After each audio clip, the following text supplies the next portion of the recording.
Evening everybody, it's 6:30 and welcome to tonight's Development Control meeting. We'll start as always with the evacuation procedure. There are no fire alarms scheduled for this evening, therefore if the alarm sounds please evacuate the building immediately. The fire exit is located at the rear of this room, go down the stairs and meet in the War Memorial Park, not car park. Please note, this meeting is being webcast live on the internet. The webcast will also be published on YouTube after the meeting. Can all members of the public and councillors turn their mobile phones off or to silent? Thank you.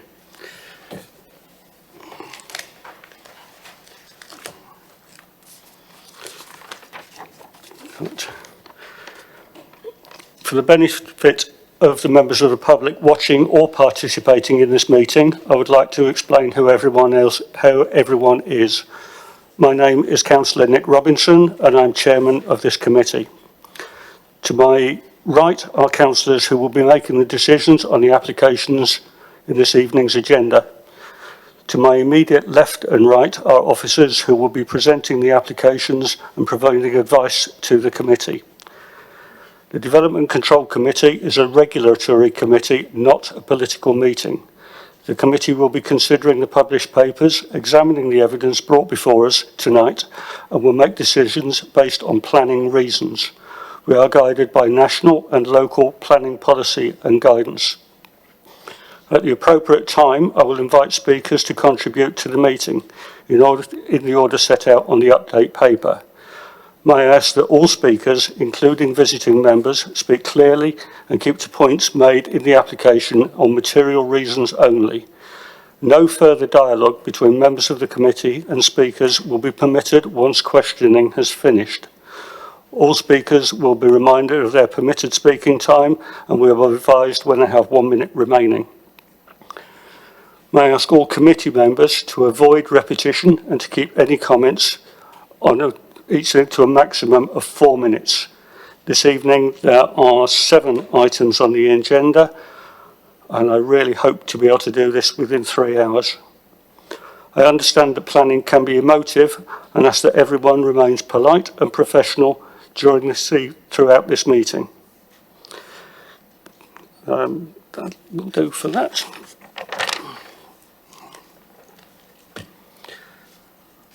Item 1 on the agenda is apologies for absence and substitution. I have apologies from Councillor Tomlin, and that is the only one, no substitutions, unless anybody knows any different.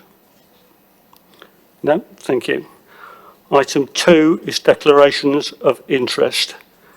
Councillor Freeman has declared an interest in item 2 and will be speaking as a borough councillor, and will take a place in the public gallery during that item. And Councillor Harvey has declared a position of predetermination on that item and will also be sitting in the public gallery and not take any part. Urgent matters. Mike. Sorry. Thank you, Chair. It's come to my attention that on the update paper, members, that the update papers pulled through the ward councillors from the pre-election period. So my apologies to the committee for that. We will resolve the template so that it's corrected for the 21st of July committee meeting. Thank you, Mike.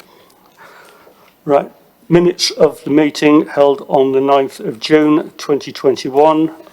I've read through them. I propose them. Could I have a seconder, please? Councillor Frost. Everybody happy with those minutes? Agreed. Thank you for that. Right, item 5, which is, or item 5 on the agenda, which is application number 1, horse paddock at Stoke Road, St Marybourne.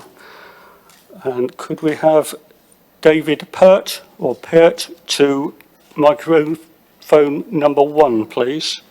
And if you could just sit there whilst the officer introduces the case. Thank you. Thank you, Chair.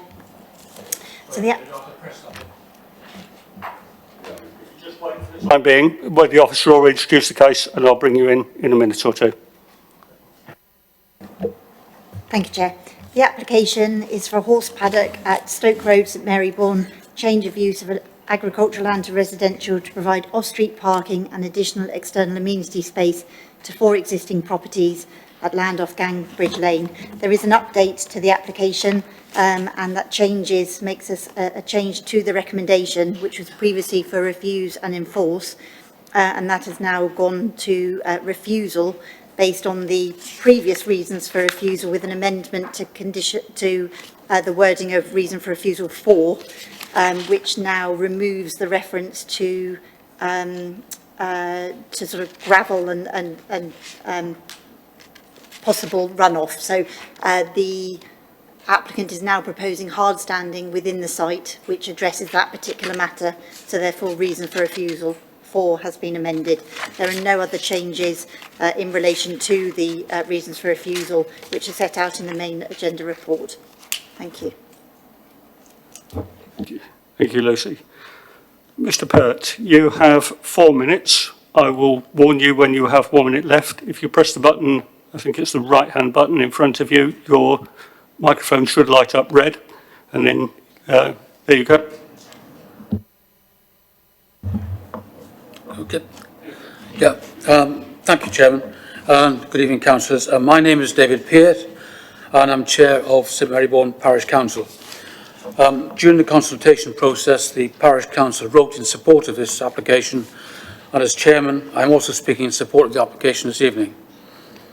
There is general consensus amongst the Parish Council that this application should be approved, as the need for this change of use has become more apparent as time has gone on, and refusal could result in a dangerous situation being created. When the Council first considered the application in the August of last year, almost a year ago, our response was no objection, as the change of use of this relatively small area of agricultural land was to provide off-street parking and additional amenity space for the 4 properties involved. The feeling now is even stronger case for this being granted, as the old Methodist chapel on this site has now been renovated for residential use. The chapel, which is situated on a particularly bad bend in the road, has no off-road parking, and it is also in close proximity to the local primary school. If you look at the approach to the site, the potential dangers of refusal of this are obvious, and in the opinion of the Parish Council, it will be an accident waiting to happen. There are also strong fears regarding this possibility, some would say inevitability, from residents living nearby.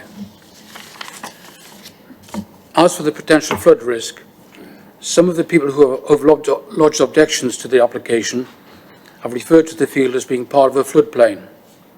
However, whilst this may be true, the part of the field that the application applies to is at a higher level and therefore is generally not at a risk of flooding.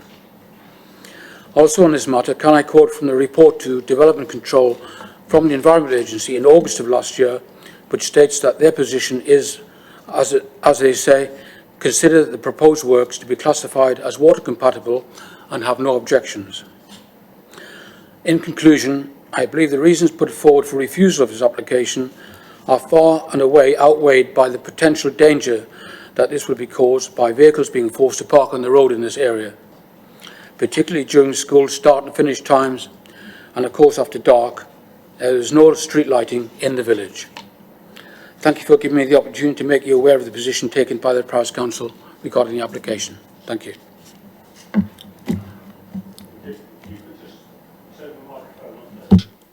Thank you.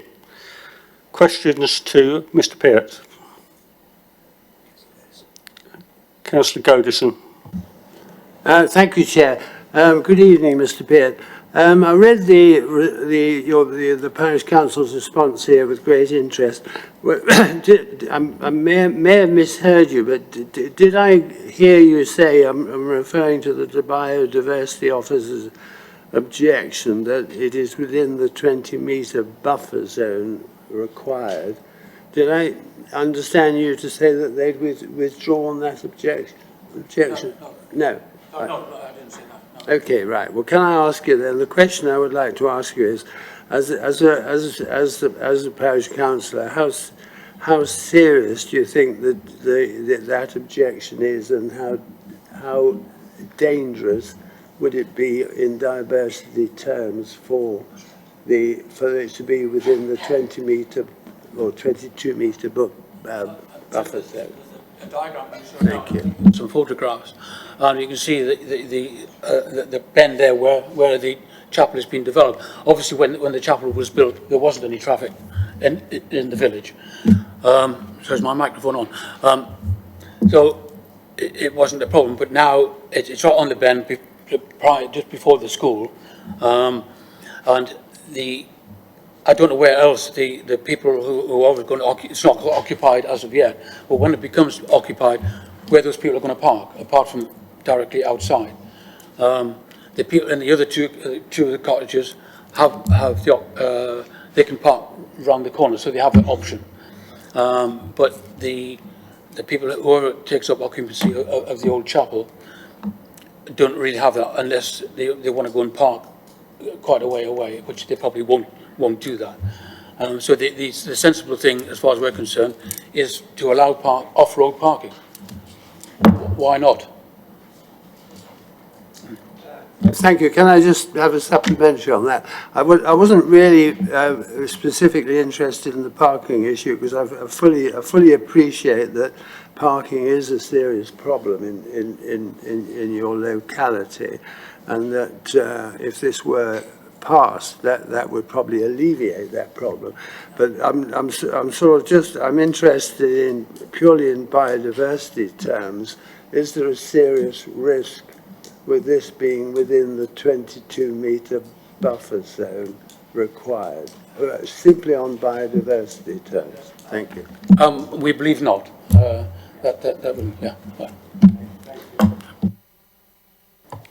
Thank you. Councillor Frost. Thank you, Chair. Welcome to tonight's meeting. Okay, thank you for coming. I just have one question, and looking at the papers, we can see that it's against policy P7 of the St Marybourne Parish Neighbourhood Plan, 2016 to 2029. Councillors, it's on the top of page 64 for those wanting to follow. I'm just wondering, how do you square the circle? Because if it's against your, if this is set out that your neighbourhood plan is against this, how can you now square the circle saying that you want us to approve this? Yeah, I appreciate what you say, but I think that there are exceptions to this, and I think on occasion we have to be flexible, I suppose, if you like, and try and incorporate or try and be flexible enough to recognise that sometimes we can't be strict with that, and I think this is one of those occasions.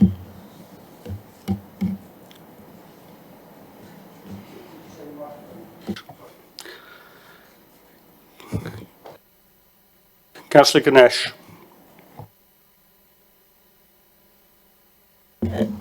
Thank you, Chair. How significant beneficial do you think this will be, considering the road safety risk and the flood risk, to consider and weigh both to approve this? How significant benefit for the community as a whole, do you think? In terms of flood risk? Yeah. I don't believe it is a flood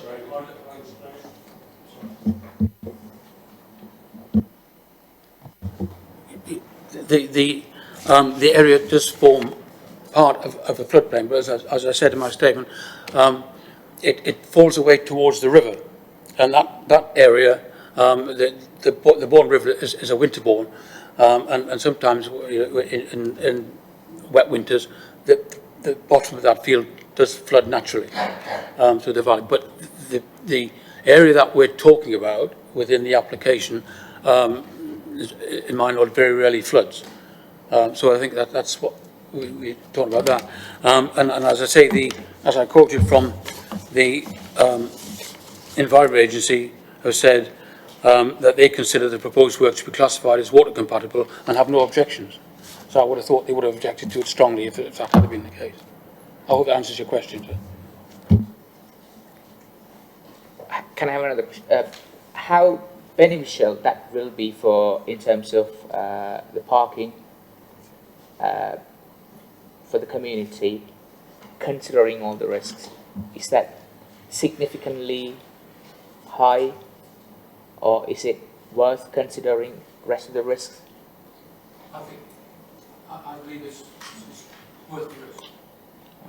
Sorry, microphone. I believe it's worth that risk. I don't think there is that much of a risk of flooding. I think it's outweighed by the risk of having problems with the road. Councillor Harvey.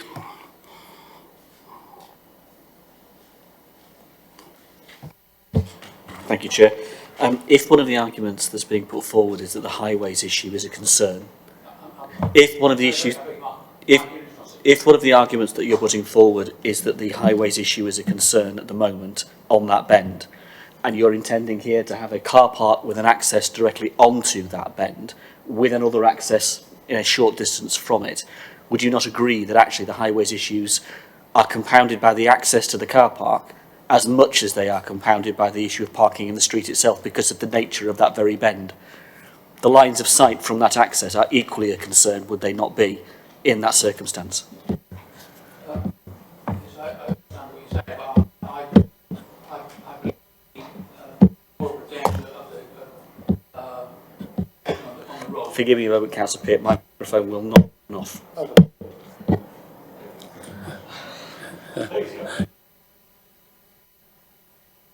Sorry, your microphone's off. It's supposed to go. I'm all right. Yeah, sorry. I can't remember the question now. Oh, yes. Sorry. Yeah, I understand what you're saying, but I believe it's mitigated by the potential risk of cars parking off, because I think and the occupants of the chapel, whoever they may be, they don't know yet. I believe that they may try to park somewhere else, park somewhere sensible, if you like, somewhere more safely, but then that will go by the wayside within a short space of time, and I think that would be dangerous because they'll park on the corner, or they'll park just around the corner. So I think that mitigates the other emergency, in my opinion. I'm not sure.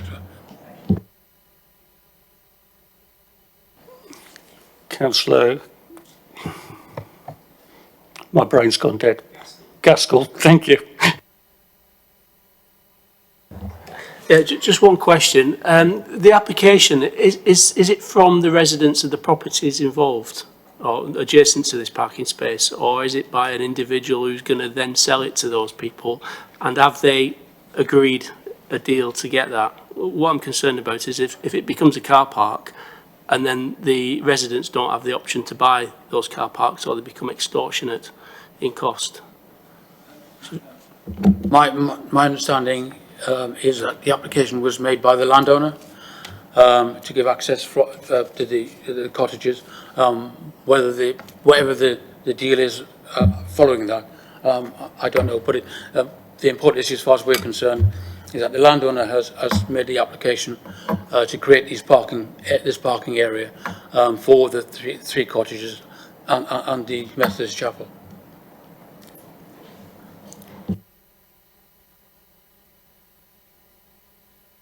There are no more questions. Thank you, Mr. Peart. And if we could have the next speaker, which is Martin Theobald, to microphone number 2, please.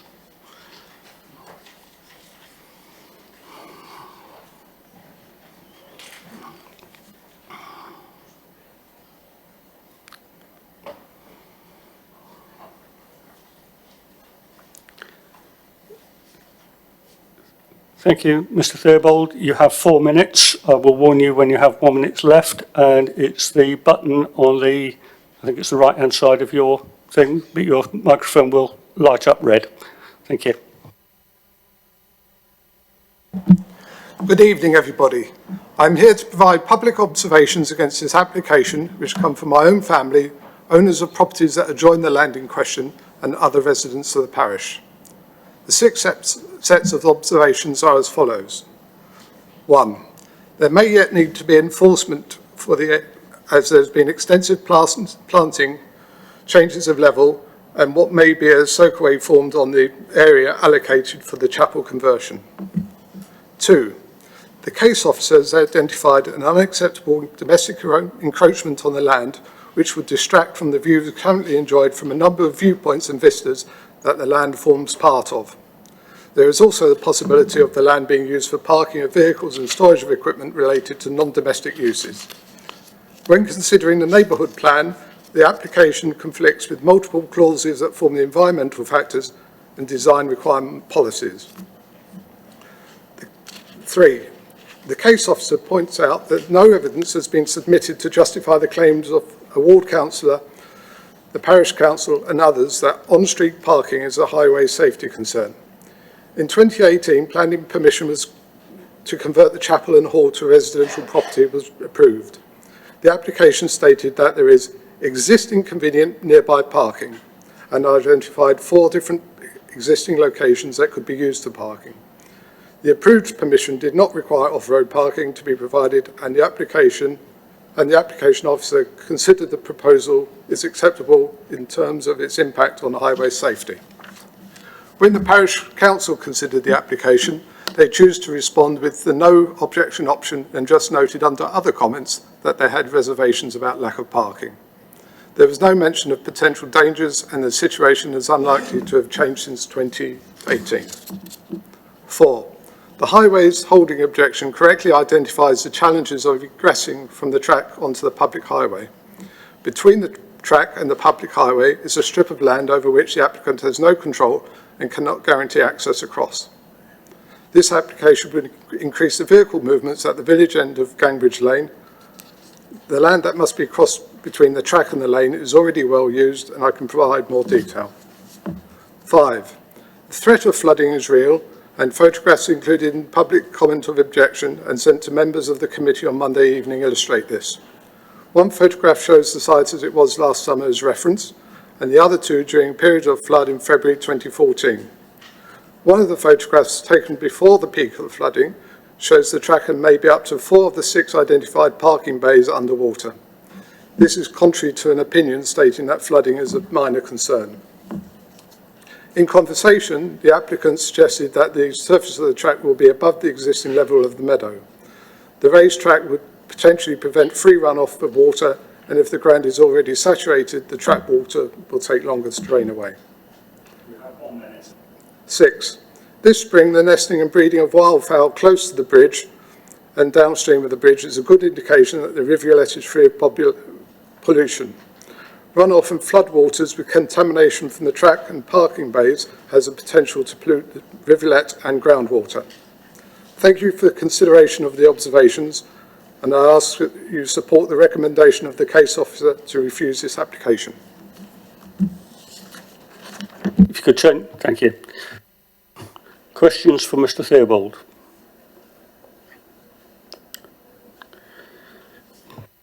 Councillor Gaskell. Brain's gone dead on your name for some reason.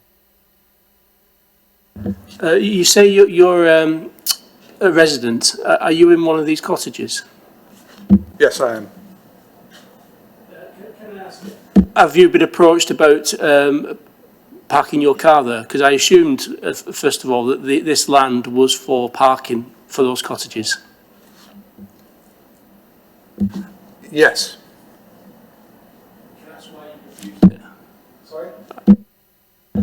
Can I ask why you don't want to have it as a car parking space? Because I would have thought parking for those cottages would have been ideal in that position.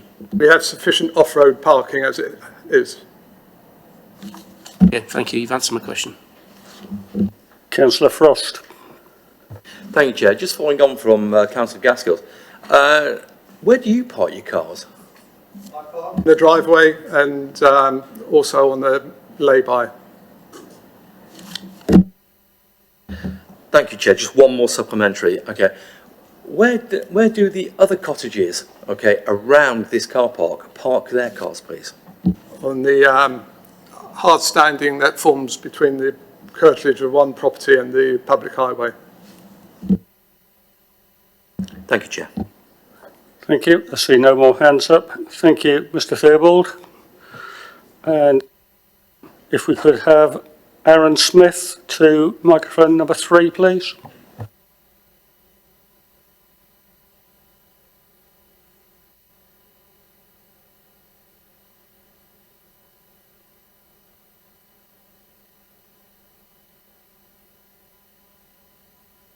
Thank you. You will have 4 minutes, and I will warn you when you have 1 minute left.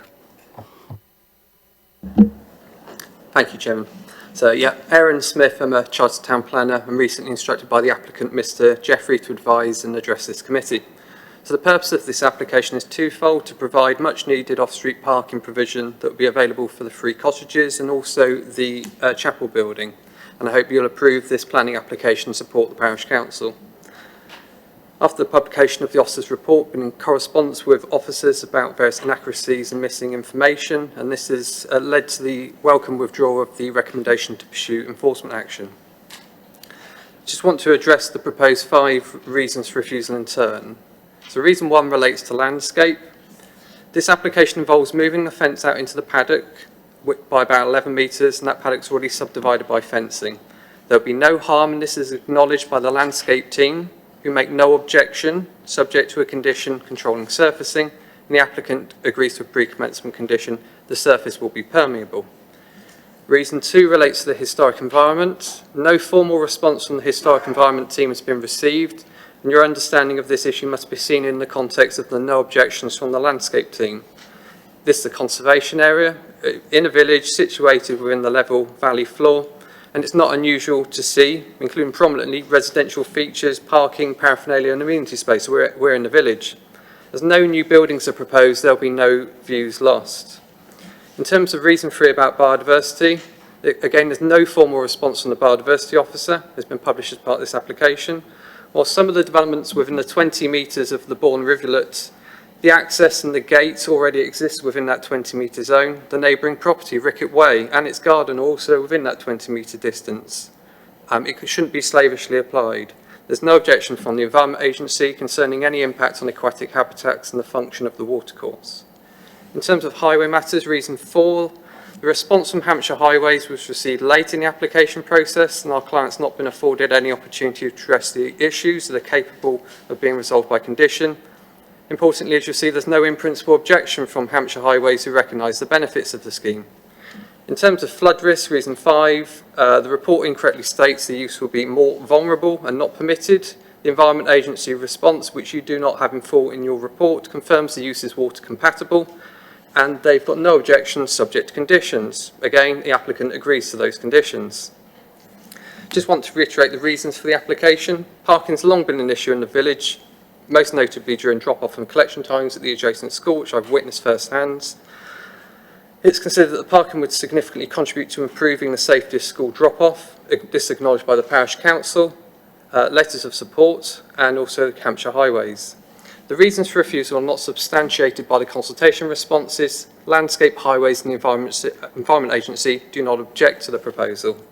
All my client wishes to do is to deliver a pragmatic and sensitive solution, and their efforts have been thwarted in a way that the application has been handled. There's not been any real opportunity to address remaining concerns prior to the committee. While you always have the opportunity to defer, my correspondence with officers has established that if the committee concluded development was acceptable in principle, then the outstanding matters could be dealt with by condition. Thank you for the opportunity to speak. Thank you. Questions? Okay. Councillor Gaskell. Thank you. We've already established that this parking space isn't for at least one of the residents who felt strong enough to come and speak about it tonight. So who does your applicant expect to be parking here? As you've heard, our client has approached all 4 of the neighbouring properties. There is certain interest from the chapel property and that recent conversion, and also of interest from the other 2 properties. No contract signed? what I'm concerned is if it becomes a parking space for other people who don't live in the vicinity. I mean, that's not what is intended and proposed. Potentially, there is a way of resolving that concern by condition, perhaps, whether there's any controls, particularly to limit the parking in relation to neighbouring properties and to control that matter to address that concern.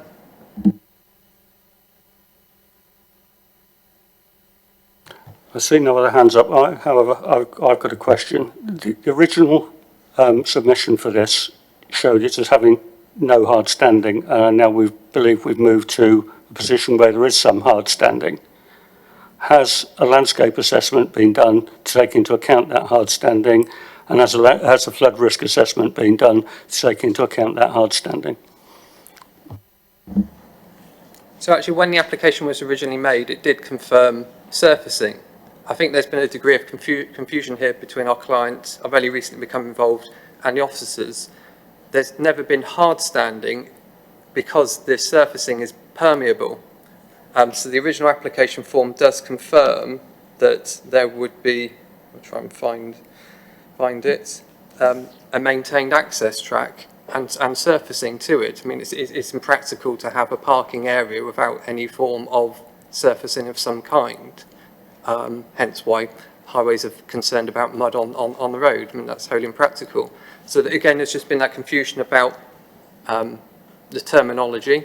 So the surface, it was confirmed to officers in November that the application proposes the track be laid at the same level as the field and not raised, so to form any sort of water barrier.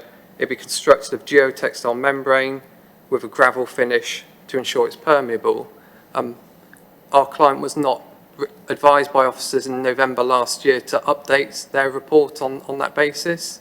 There was no consultation with highways, biodiversity officer, environment agency, etc., or landscape officer on that clarification. So there's plenty of matters that could have been addressed prior to the committee. I mean, what's clear is that a surfacing solution can be found here that is compatible with the site and its setting. We're not talking about tarmacking concrete and over this parcel of land. That's not the intention. Second question, on the objections that are being put forward by the public, and I'll quote it, with an access track across the bank next to the river and the required levelling of the ground, it would remove the last line of flood defence. Could you comment on that? Because that would be a major concern if it is used as flood defence. And I have seen further in the report, I think there is some levelling of around the access. Thank you. So you'll see on the site, I don't know if officers have got any photographs, but there's a view from the Gangbridge Lane side, and you can see is that there is a slight raising profile of the land, which the Environment Agency have picked up on, is that shouldn't be disturbed because it provides a natural flood defence there to prevent any flood risk to the neighbouring properties. And so in accordance with what the Environment Agency recommends, that there's no change to the profile of the land. I've got a better photo, but it's within the Environment Agency response. It's one of the conditions that they recommend is no change to that profiling, because they've recognised and they visited the site and that provides a natural sort of barrier to any indent floodwater. Thank you. I see no further hands up, so thank you very much. Lucy.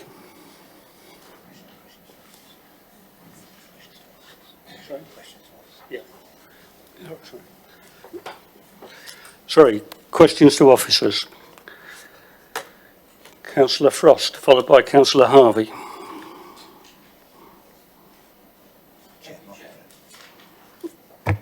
Thank you, Chair.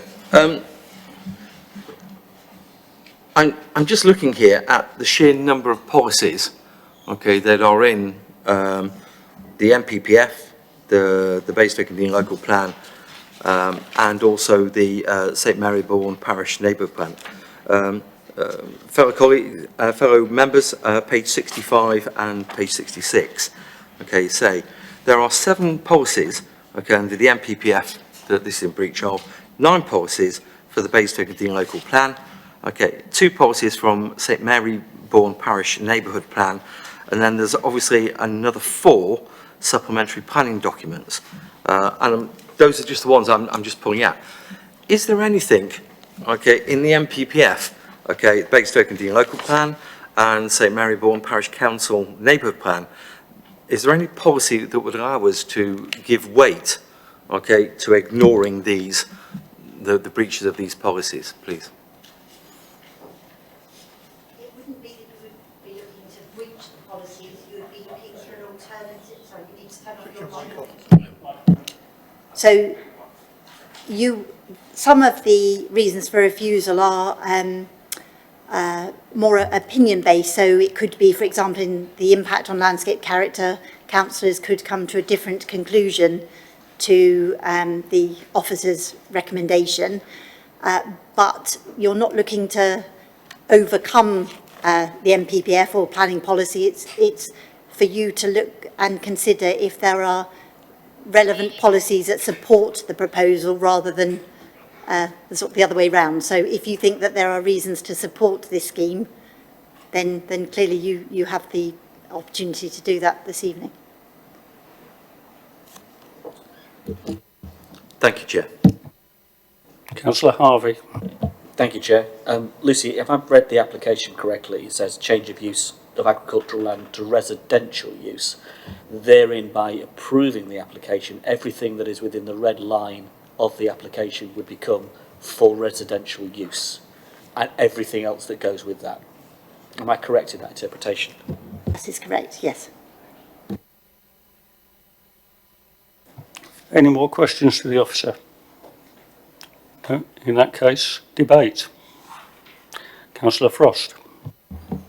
Thank you, Chair. Committee, I don't know about anybody else, but I'm just struggling to find, okay, a rationale with the fact that there are so many sections of and policies that are against this. I'm really struggling to find a way forward to actually, you know, approve this, and I'm looking forward to hearing the rest of the debate so that I can make a personal decision. That's all I have to say, Chair. Thank you. Anyone else wish to contribute? Councillor Harvey. I mean, listening to the debate that's taken place between the speakers and what Councillor Frost has just said, I am concerned about the change of use to residential. I am concerned with the implications of that for this piece of land. I'm conscious that we are changing the use, not just approving what will become a car park. Secondly, we have the one moment we're talking about, well, you can add a condition for the residents to have the place, you can have the condition attached, and then it's going to be used for school drop-off. So which is it? In that context, we have a conflict of what we were told it is. And I support the officers reading the recommendations from the officers and the debate we've had thus far on it. I see no reason not to support the officers' recommendations. I think they're appropriate for this application. And I would move the recommendation for refusal if there's no more debate. Thank you. Councillor Frost. Thank you, Chair. Just listening to Councillor Harvey's comments, unless there are any other comments from members, which I've not really seen any hands, I would move that we go to a motion, or to vote on a motion immediately for refusal of this permission in support of the officer's recommendation. Thank you. I've got 2 more hands up. Councillor Ganesh, followed by Councillor... What's wrong with me tonight? Councillor Ganesh. I would second that and support the officer's decision. Changing the use would probably take all the restrictions out. Thank you. Councillor Goderson. Thank you, Chair. All I would like to say is I'm perfectly happy for the vote to be taken for refusal, but I would only like to comment that I shall certainly be not be voting for refusal. Thank you. Thank you. It's been properly moved and seconded for refusal. Those in favour of refusal as in line with the officer's recommendation.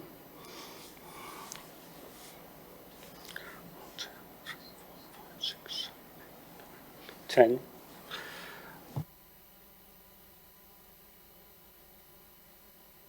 One, two, 10 for refusal and 1 against. Thank you. Lucy. Application is duly recommended for refusal as per the update paper. Thank you.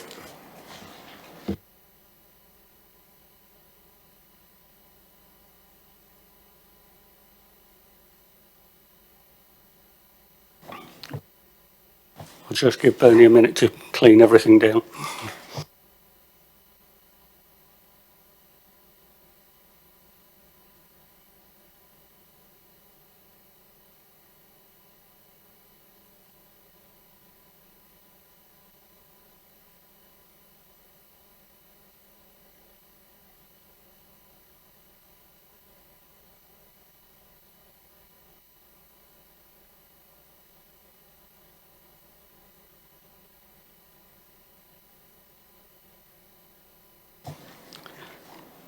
Thank you. Application number 2, which is land at Dunsford Crescent. If we could have Tanya Parmenter and Ian Lassiter to microphones number 4 and number 1. I don't think we've got Ian Lassiter here. Number 4 is the one over there.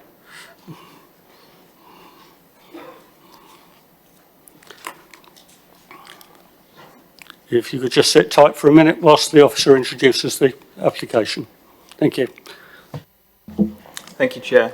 Item number 2, which can be found on page 84 of tonight's agenda, is a full planning application for the change of use of land to residential, incidental to number 28 Beachway, including the storage of owner's caravan and retention of a 1.7 metre fence and access gate at land at Dunsford Crescent. The application is part retrospective. It should also be noted that the ownership of the land does not alter its amenity value, and both public and private open spaces are included under policy EM5 as indicated within the officer's report. The application is recommended for refusal and subsequent enforcement action to remove the fence and reinstate the land to its previous condition as highlighted in the agenda paper. Thank you. Thank you. Ms. Parmenter, you have 4 minutes. I will warn you when you have 1 minute left. Thank you. Good evening, Chairman and Councillors. Mr Lassiter sends his apologies. He is incapacitated following an accident. Had he been able to attend, he would have made the point that the officer's report is flawed in referring to the land as open space. That term is defined as follows in section 336 of the Planning Act. Open space means any land laid out as a public garden or used for the purposes of public recreation or land that is disused burial ground. The land in question was not and has never fallen within that definition, so is not part of the council's green infrastructure as alleged. It was a piece of surplus land owned by the Secretary of State for Health and purchased by us in 2019. Accordingly, policy EM5, of which the officer stated is not relevant, Ian repeatedly made this point to the officer. When asbestos was dumped on this land, the council actually said in writing that this is not green open space. I have lived at Beachway since I was 4 years old. I love the area and my family home so much that when my mother passed away, my husband and I purchased the house from my dad. Over the years, my parents tried to keep it clean and tidy. The land came up for auction. With the help of councillors Angie Freeman and Ruth Cooper, we started a petition to make everyone aware of the proposed sale and to stop it being developed on. We spoke to our neighbours about all contributing to purchasing the land. No one had the means to raise the money, so we remortgaged our house to ensure we could purchase the land to stop it being developed. We were advised by our solicitor to get this fence due to rubbish being dumped and us now being liable if anyone were to hurt themselves. We called the council and spoke to someone in planning who advised that if we came in the distance we have, we would not need planning permission. So as you can imagine, we were very shocked and disappointed to be told the opposite. What makes me really sad about the land is our intentions were only ever to protect this land and turn it into our garden with a rose garden, vegetable patch, parking for our caravan, nothing more. But I'm told that I have more chance of developing the land than getting permission for a fence. We are told the fence is out of keeping with the area. This is not true. If you do a 360 scan, there are fences all around, and we were very careful to make sure we put the same style fence up so it was in keeping. We were happy to put hedging. We have on a regular basis people's garden rubbish dumped, clothing, glass bottles dumped in bags, flower pots, used condoms, paving slabs, general rubbish, fence panels, metal fencing, concrete posts, lamp posts, and previously there has been asbestos dumped on the land that we've had to have cleared.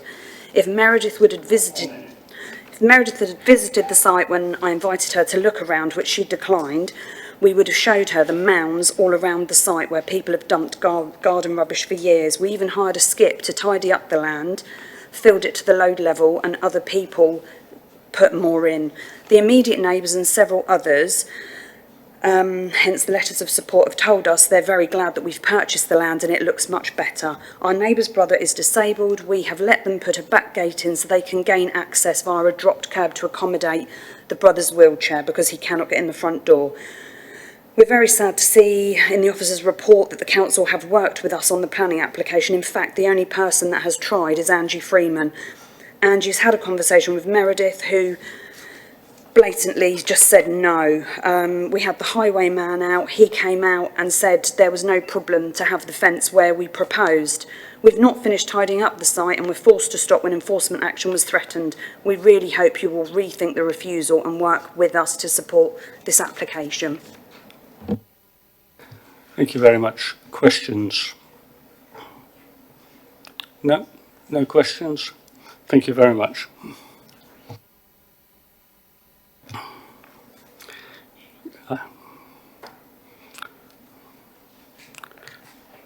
Councillor Freeman, if you could go to microphone number 2, please.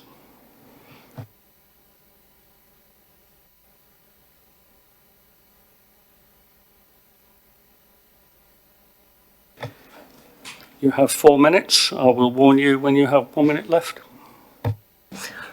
Thank you, Chair. Thank you, Committee. I'm here in support of the Parmenters and against the refusal.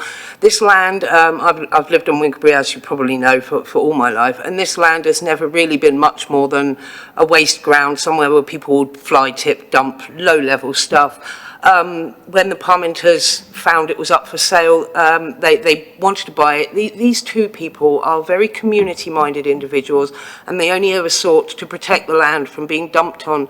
I do question as to if it was that much of a consideration as part of our own green infrastructure, why we didn't purchase it off the Secretary of State when it was up for sale, and it was left to a private buyer to protect the land from being developed on. I believe the Parmenters, before they put the dropped curb in, which is mentioned in the report that's already there, they spoke to Hampshire Highways, who advised them, and they even used a contractor recommended by Hampshire Highways to put in said dropped curb, and they were then advised that if they wanted to fence it, it wouldn't be a problem. Obviously, something has gone amiss there, and I really do think that we should be helping these residents to further their sort of ambitions to preserve this space as a little garden rather than ending up turning it into just the waste ground it used to be. I'm familiar with the area, and you know, it's an improvement where you're not getting things dumped on it.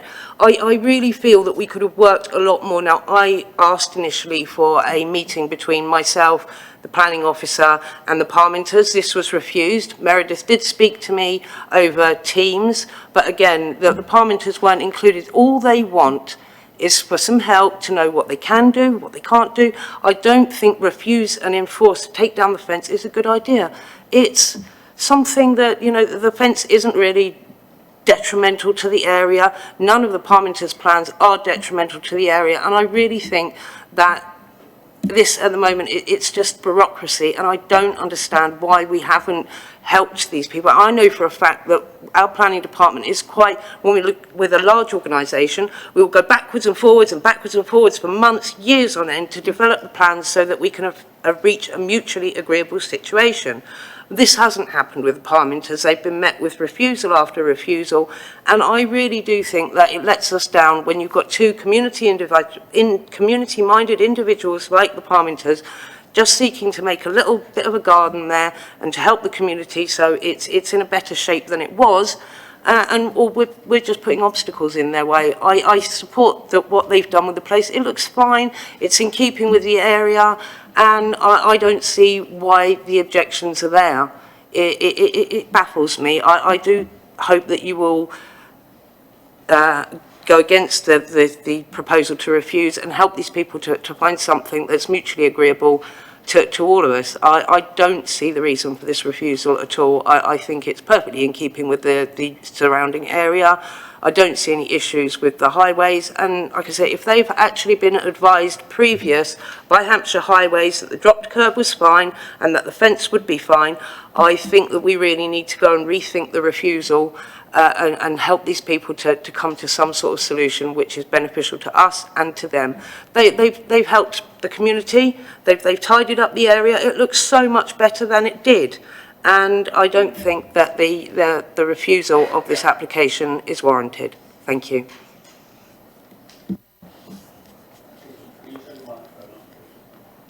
Thank you. Questions to the councillor? No? No questions? Thank you, Councillor Freeman. Questions to officers? Councillor Frost. Thank you, Chair. I'm just, I've been obviously reading through all the report and really there seems to be a differing of opinions on policy EM5 and whether it is actually part of the green infrastructure or not. Can officers please explain why they have come to the conclusion that they have? Okay, and also maybe a little bit of explanation as to the reason for the differing of opinions, apart from the obvious one, which is that the applicant wants to build. Thank you. Thank you, Councillor. So on page 88 of the agenda, paragraph 2 on that page outlines the council position and sort of rationale for why we consider it to be multifunctional green space, amenity open space. There's a definition within the policy in the supporting text which outlines what we consider to be open space, and we concluded that it was. I think historically it was deemed as part of a landscape area for the original development. I think that's, I can't recall the page, but I think it was the next paragraph underneath. It talks about the original application, and it clearly sets out this land for landscaping. So yeah, I think it's a cumulative effect based on our definition in the local plan.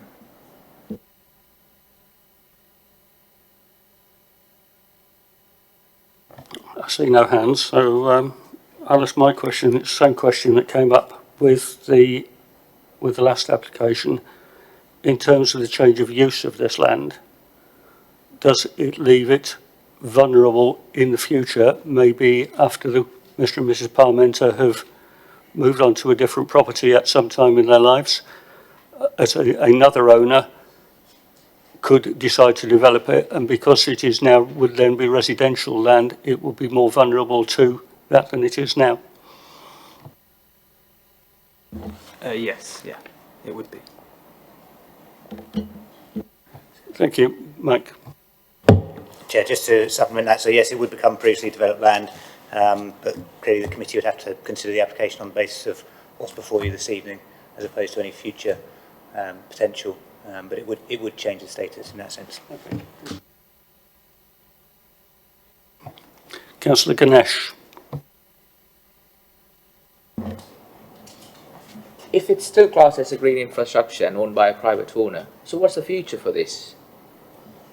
And still risk of being flighted and the number of issues around there. But what's the future you think it should be owned by a private owner and classed as a green infrastructure?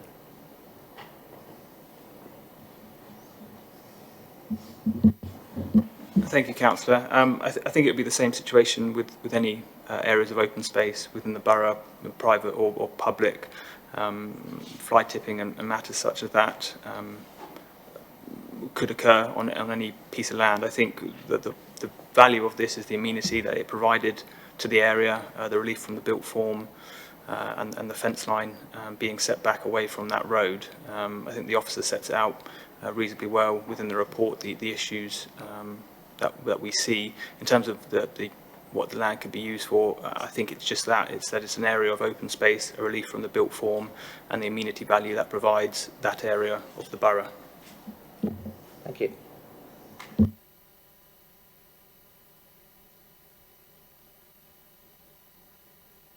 I take it there are no more questions, in which case, Councillor Court. Good evening. I'm just wondering, I'm just thinking about this fence. We're talking about 1.7 metre high fence, I think. Would the view have been different if that fence had been lower?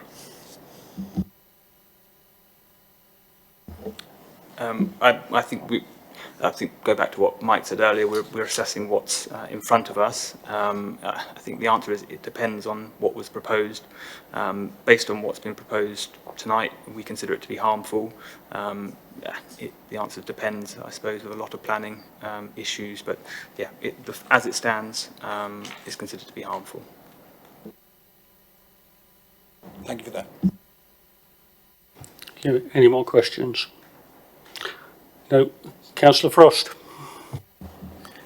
Thank you, Chair. I appreciate this is my second question, but I didn't ask a supplementary. So I'd just like to try and understand the word harmful. How is a 1.7 metre high fence, which looks from the imagery, okay, to be in very good condition, how can that be harmful? I think the harm derives from several different features. I think the enclosing of the open space itself, creating a harsher boundary to the road frontage than is currently. Yeah, of course. So I think the harm comes from the enclosure of the open space in and of itself, and the loss of that, the open space and relief from built form as set out within the officer report.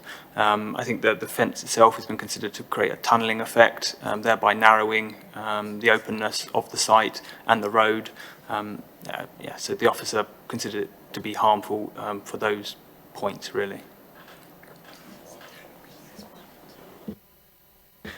So it's just, my colleague just said it was set out in the reasons for refusal 1 and 2, where the harm derives from, which may be of benefit. Thank you. Thank you. Right, debate. Okay, I'll kick it off. I think we've got an application which is very, very well intentioned. But my thought is particularly the fence. It is adjacent to a highway, and that in itself, a fence of over 1 metre adjacent to a highway, is directly contravening planning regulations. It needs planning permission in itself. It does enclose the area. I think something could be done with this area, and but I'm not convinced that this application is right yet. So, let's hear what anybody else has got to say. Councillor Hussey, followed by Councillor Frost. Looking at the picture that's displayed now, you can see the soft lines of the road. And when you look at it with the fence up, even allowing for age of the fence, for mellowing, you've still got a very hard wall, very close to the road. It changes the character completely. That plus it's changed, enclosed as residential area. I think it is harmful to the current view of the road with the soft lines. I can't see the ageing or changing the colour or anything like that. If it was a hedge and set much further back, so there's more grass, so there was, again, a softer line, perhaps that would make a difference, I don't know. But in its present form, I can't support this application. Councillor Frost. Thank you, Chair. In the interest of brevity, I support what Councillor Hussey has said. Even though I understand it's been very well intentioned, okay, yeah, I just can't support it. It's too harsh. I know that the question has been asked about, maybe a lower fence. Obviously, that can't be considered tonight. But in its current format, a 1.7 metre fence, I just can't support here. Thank you. Anyone else for debate? In which case, I will propose it for refusal in line with the officer recommendation. And I have a seconder in Councillor Frost. Anybody else wish to speak? Yeah, thank you, Councillor Godison. Yeah, it's proposed and seconded for refusal for the reasons given by the officers. Those in favour of refusal? I'll make that 6. 1, 2, 3, 4, 5, 6, 7. And those against? 1. Thank you. That is refused. Sorry, abstentions? 1. Councillor Houserow. Philip, confirm the recommendation. Sorry, thank you, Chair. That's just confirming the application is refused as per the recommendation to include the enforcement action regarding the removal of the fence and reinstatement of the land to its previous condition set out on pages 84 and 85 of the agenda papers. Thank you. Item 3, land at Court Drove. And if Lisa Jackson could go to microphone 3, please. And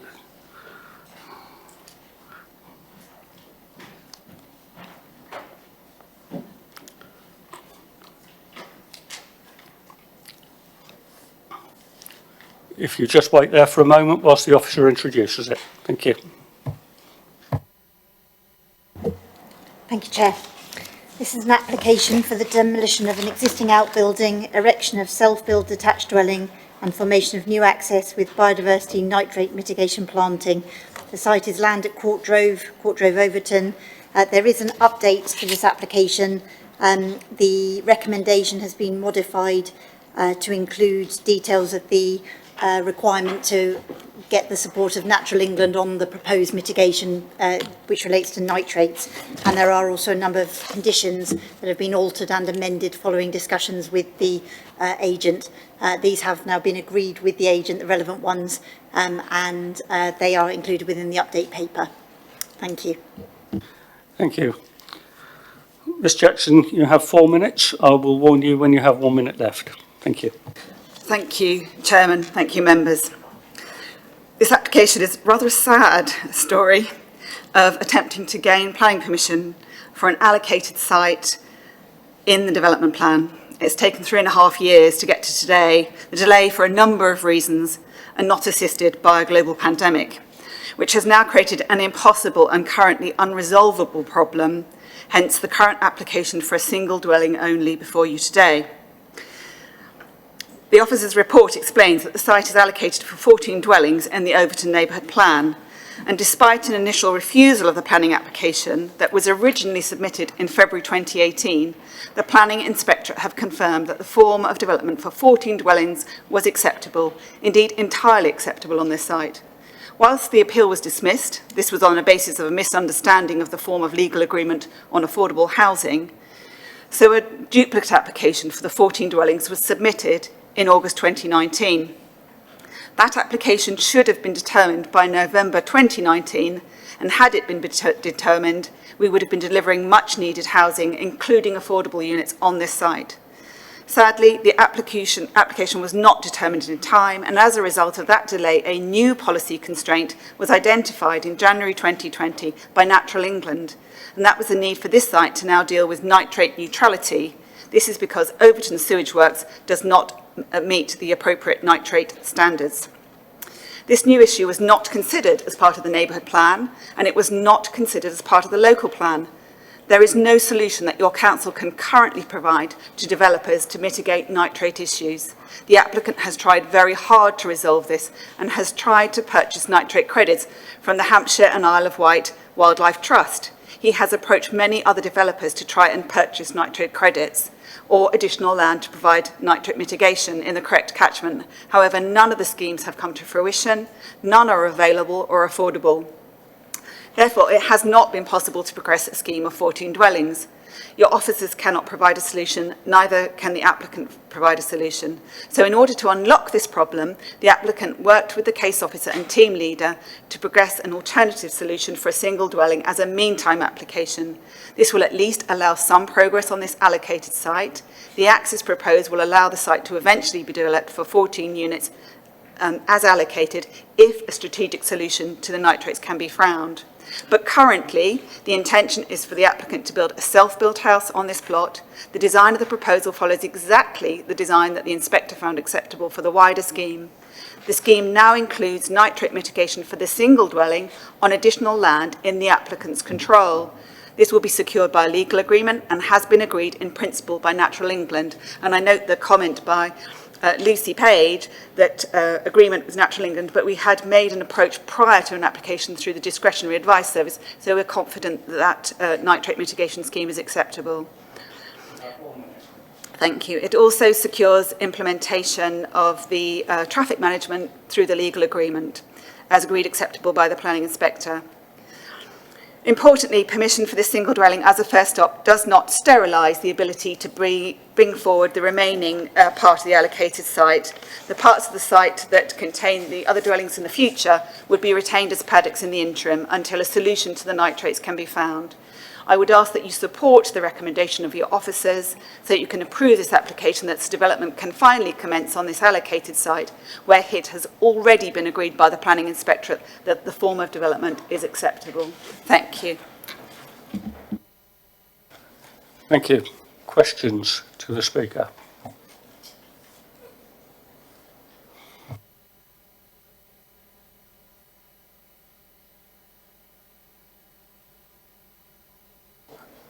Questions to officers? Councillor Hussey. I thought I saw your hand. I have no questions. Sorry, Councillor Frost. Thank you, Chair. I actually have a question for the lady. If she could please explain a little bit more about the management plan that's expected for the in perpetuity period, and will the costs be passed on to any residents of the potentially 1 or 14 houses that are on there?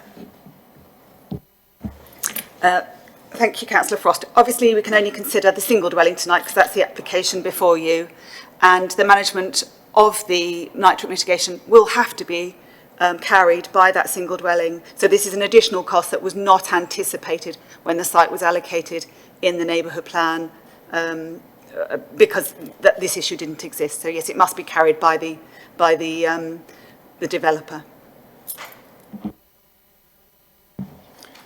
Thank you, Chair. Just one supplementary. So therefore,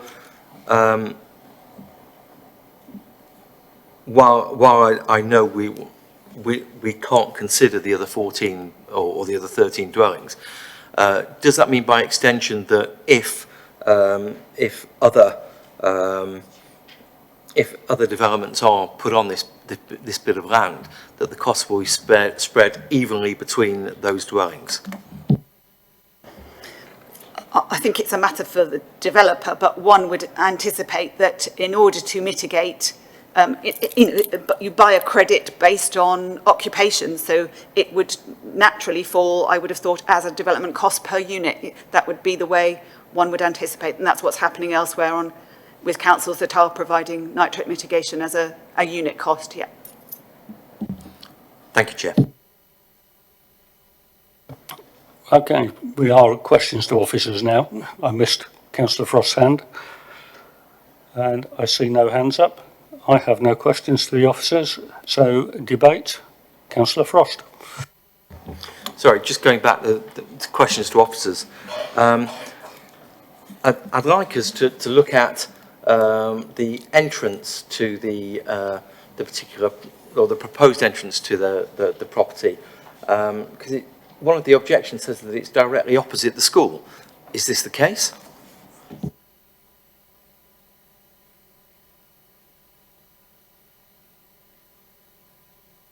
Sorry, Councillor, no, the school is further on, it's not directly opposite the application site or the entrance. Yeah, mitigation plan slide, sorry.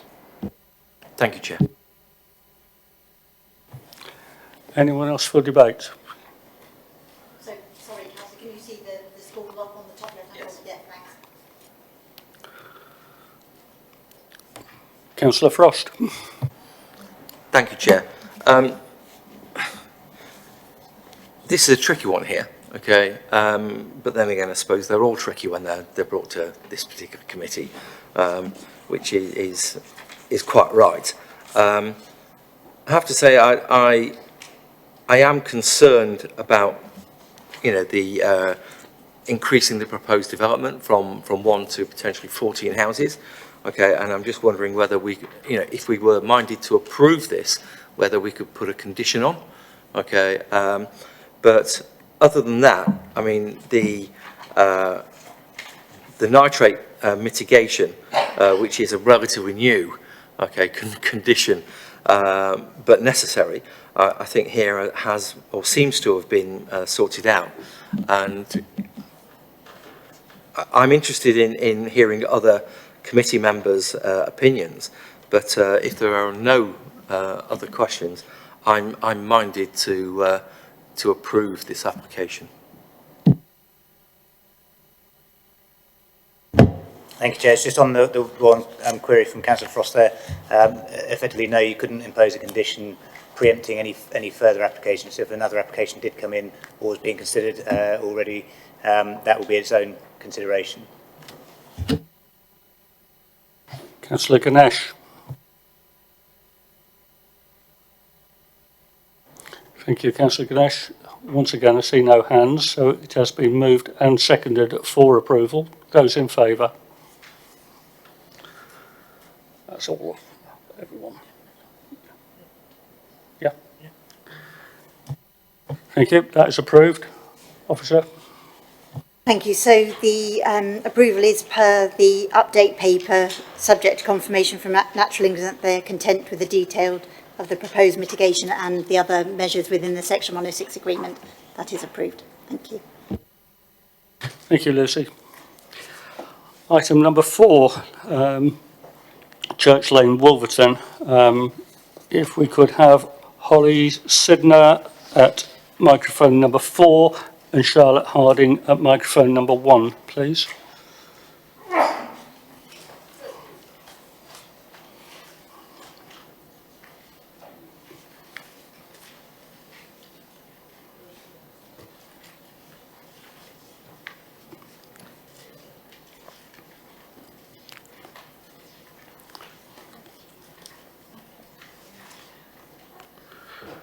Okay.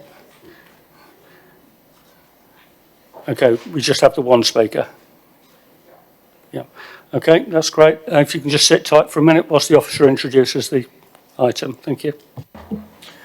Thank you, Chair. Item number 4, which can be found on page 130 of tonight's agenda, is an application for the variation of conditions 1 and 4 of Planning Permission 18-03276 ROC to amend the plan numbers and landscaping.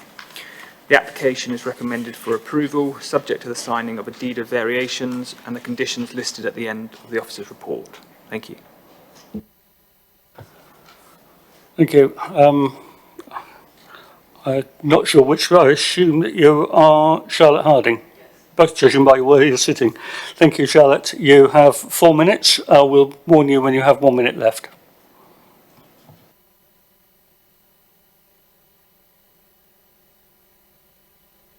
The microphone button is the right-hand button in front of you and it will light up red. Brilliant. Evening. Hello, my name's Charlotte. Our family have been involved in the farm since 1965. And we have been previously granted permission for the erection of 3 workers' dwellings on the site to provide homes for our farm employees. We are now very close to finishing all 3 dwellings and are hoping to move some of the team in a matter of weeks. Harvest has started already, so everyone's very excited to hopefully move in. The current application is seeking to vary the previous planning application. We would like to move the 2 garages, cart sheds that were on either side of the houses. I don't know whether you've got that plan or not. Oh, there you go. To where we actually have the site offices behind the hedge, opening up the site. There have been some causes of concerns locally with a few issues, one being that it would open up the plot to the southeast. However, as stated by the planning officer's report, there would not be any neighbours directly overlooked, and we have put in additional landscaping along that boundary with quite a nice number of trees, cherry trees, which will actually look beautiful when they're in blossom, to soften the whole area.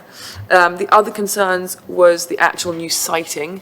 As per the planning officer's report, the cart sheds in their new position will be screened behind the existing hedgerow, which I've just mentioned, from the public road that runs down Church Lane.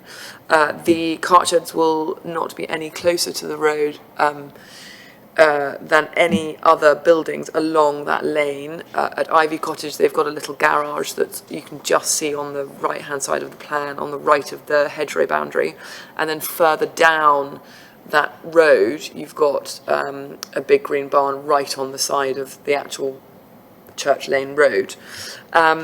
The biodiversity will also be unaffected by the new siting of the cart sheds, and the improved planting scheme for the new landscape plan, and the wildlife will hopefully thrive, as previously it was just a grass field, and we'll be putting in various shrubs and hopefully flower beds as people enjoy their new houses. In summary, the amendment will allow us to provide cart sheds for each of these dwellings in a location that is well screened from the road and the surrounding areas, and it will not impact the neighbours' privacy or screening, and I therefore ask the committee to agree with the planning officer and approve the application. Thank you very much. Oh yeah. Thank you. Questions?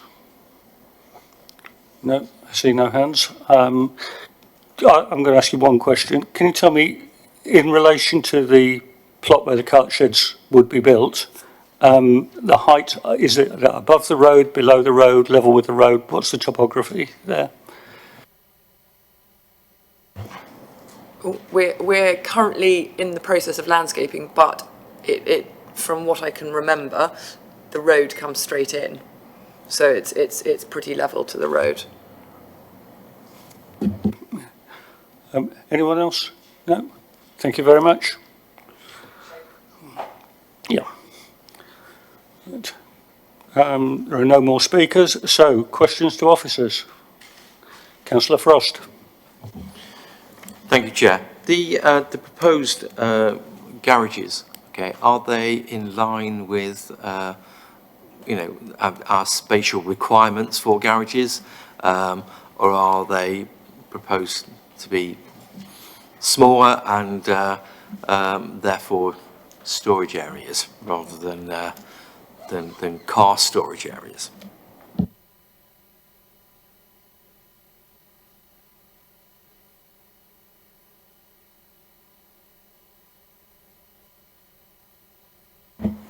Thank you, Councillor. Within the officer's report, it's not made clear that the size of the garage in terms of parking. I think that the thing to note is that there was a previously approved scheme for similar carports on the site that was deemed acceptable, and these just seek to move those to the frontage of the site. I think it was considered in the officer's report there's sufficient space to park and turn on the site and leave in a forward-facing gear, so we didn't raise objection to it, but I can't confirm the size of those offhand. Thank you, Chair. Any more questions for the officers? No? In that case, debate. Councillor Leeks. I was just going to say I'm happy to move the recommendation, Chairman. Thank you. And Councillor Ganesh. Thank you. It's moved and seconded for approval. Those in favour? That's everybody. Thank you. That's 11. Officer. Thank you. The application is approved following the signing of a deed of variation and subject to the condition listed at the end of the report. Thank you. Thank you. Item number 5, Silk Mill House, Overton. There are no public speakers, so officer to introduce. Thank you, Chair. Item number 5, which can be found on page 151 of tonight's agenda, is a household application for the construction of an access footbridge to annex accommodation in lieu of the approved external stairs under the previous permission 16.02575 HSE. The application is recommended for approval, subject to the conditions listed at the end of the officer's report. Thank you. Thank you. So, as we have no speakers, it's questions to officers, I guess. Yep. And no questions to officers, in which case debate. I have one concern with it, and that is the access onto Silk Mill Lane is onto an unlit road with no pavements, but I have been told that that an access could be put there anyway without any planning permission. So whilst it concerns me, it's not something we can refuse it on. So if there's no debate anywhere, I will move it for approval. Do I have a seconder? Councillor Court. Seconded by Councillor Court. Those in favour?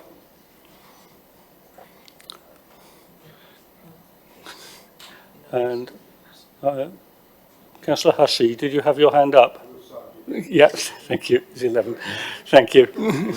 Yeah, 11-4 and none against. Wonderful. We're getting through them, aren't we? Thank you, Chairman. Just to confirm, so the application has been approved subject to the conditions listed at the end of the officer's report. Thank you.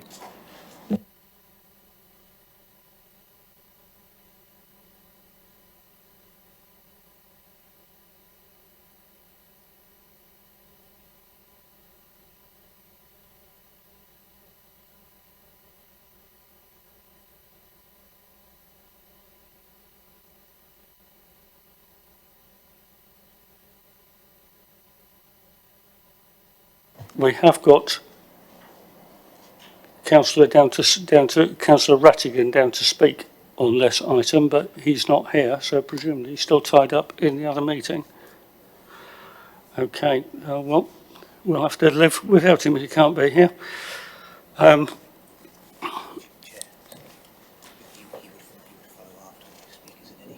Okay, right. Thank you.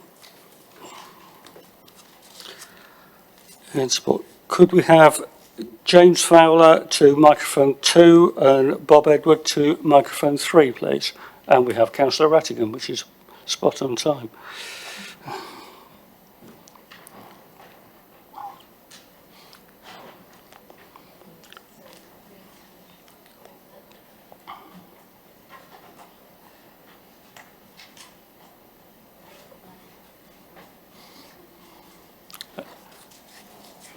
Okay, what we're going to do with this one, because you'll notice that 6 and 7 are linked, they are basically the same application. The first one is planning permission, the second one is listed building consent. So we will discuss them as one item, but then we will vote on them as separate items, because there could be reasons for acceptance or refusal, which are different on different criteria on the different applications. So, if the officer could introduce it, please.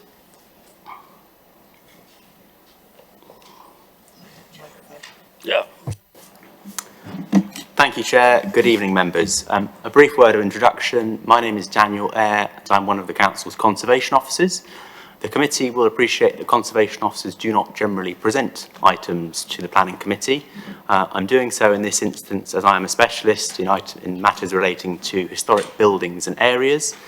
I'm here in this case because of my familiarity with the site and with the proposals, and I'm also here to offer you the chance to ask me any questions which you feel would benefit from a specialist to respond to. As the Chair has said, these are two applications for planning permission and listed building consent. They seek permission to vary condition 1, which is approved plans, of two previous applications which were approved in January 2021. Those applications were application 20/02856/HSE and application 20/02857/LBC. Both applications are recommended for refusal on the grounds of harm to the significance of this listed building. We do have an update. Unfortunately, it hasn't been reflected in the update paper, which we apologise, but verbally I can explain this to you. We received some amended plans on the 5th of July, which do not change the nature of the proposals for which permission is sought. They simply change the way in which they're shown. They show additional annotations to the drawings intended to show the proposals which are now sought in red, which are the amendments, and the previously approved works, which are the annotations in black. The applicant has also requested that I make it clear to you that the works proposed include alterations to two windows on the front, which is the southwestern elevation of the building, in addition to lowering the ground floor of the front range of the building and raising the first floor and ceilings of the rear range of the building. The officer recommendation for refusal is unchanged as a result of these amendments. We still recommend refusal on the grounds of harm to the significance of this listed building. Before you start to consider the applications, there are two things you need to be aware of. The first thing is that we have received a letter of objection to the proposals from Historic England. Historic England are an executive government agency. They are the national experts and government advisors on all things related to historic buildings and places. The Council can form a recommendation and decision which is contrary to the advice of Historic England, but it must have clear and compelling justification to do so. If the Council does form a decision contrary to their advice without such clear and compelling justification, it is potentially subject to legal challenge and public censure. The second thing that the committee needs to be aware of is that the proposals for which planning permission and listed building consent are currently sought were previously part of a pair of applications which were refused by this committee in 2019.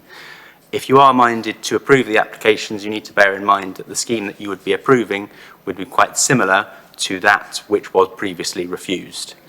The applications are detailed in full on pages 165 to 189 of the committee papers. Thank you. Thank you, Daniel. Right, Mr. Fowler and Mr. Edward, you have 4 minutes between you. How you split those up is entirely up to you. The right-hand button will illuminate your microphone in red. Only one microphone can be in use at any time. I will warn you when you have 1 minute left. Thank you. Ask you a question first, sir. The last time I gave a presentation when there was a similar situation with listed building and planning consent, both items were dealt with as separate items, and so I've actually prepared 2 4-minute presentations, so this is slightly different to what I expected.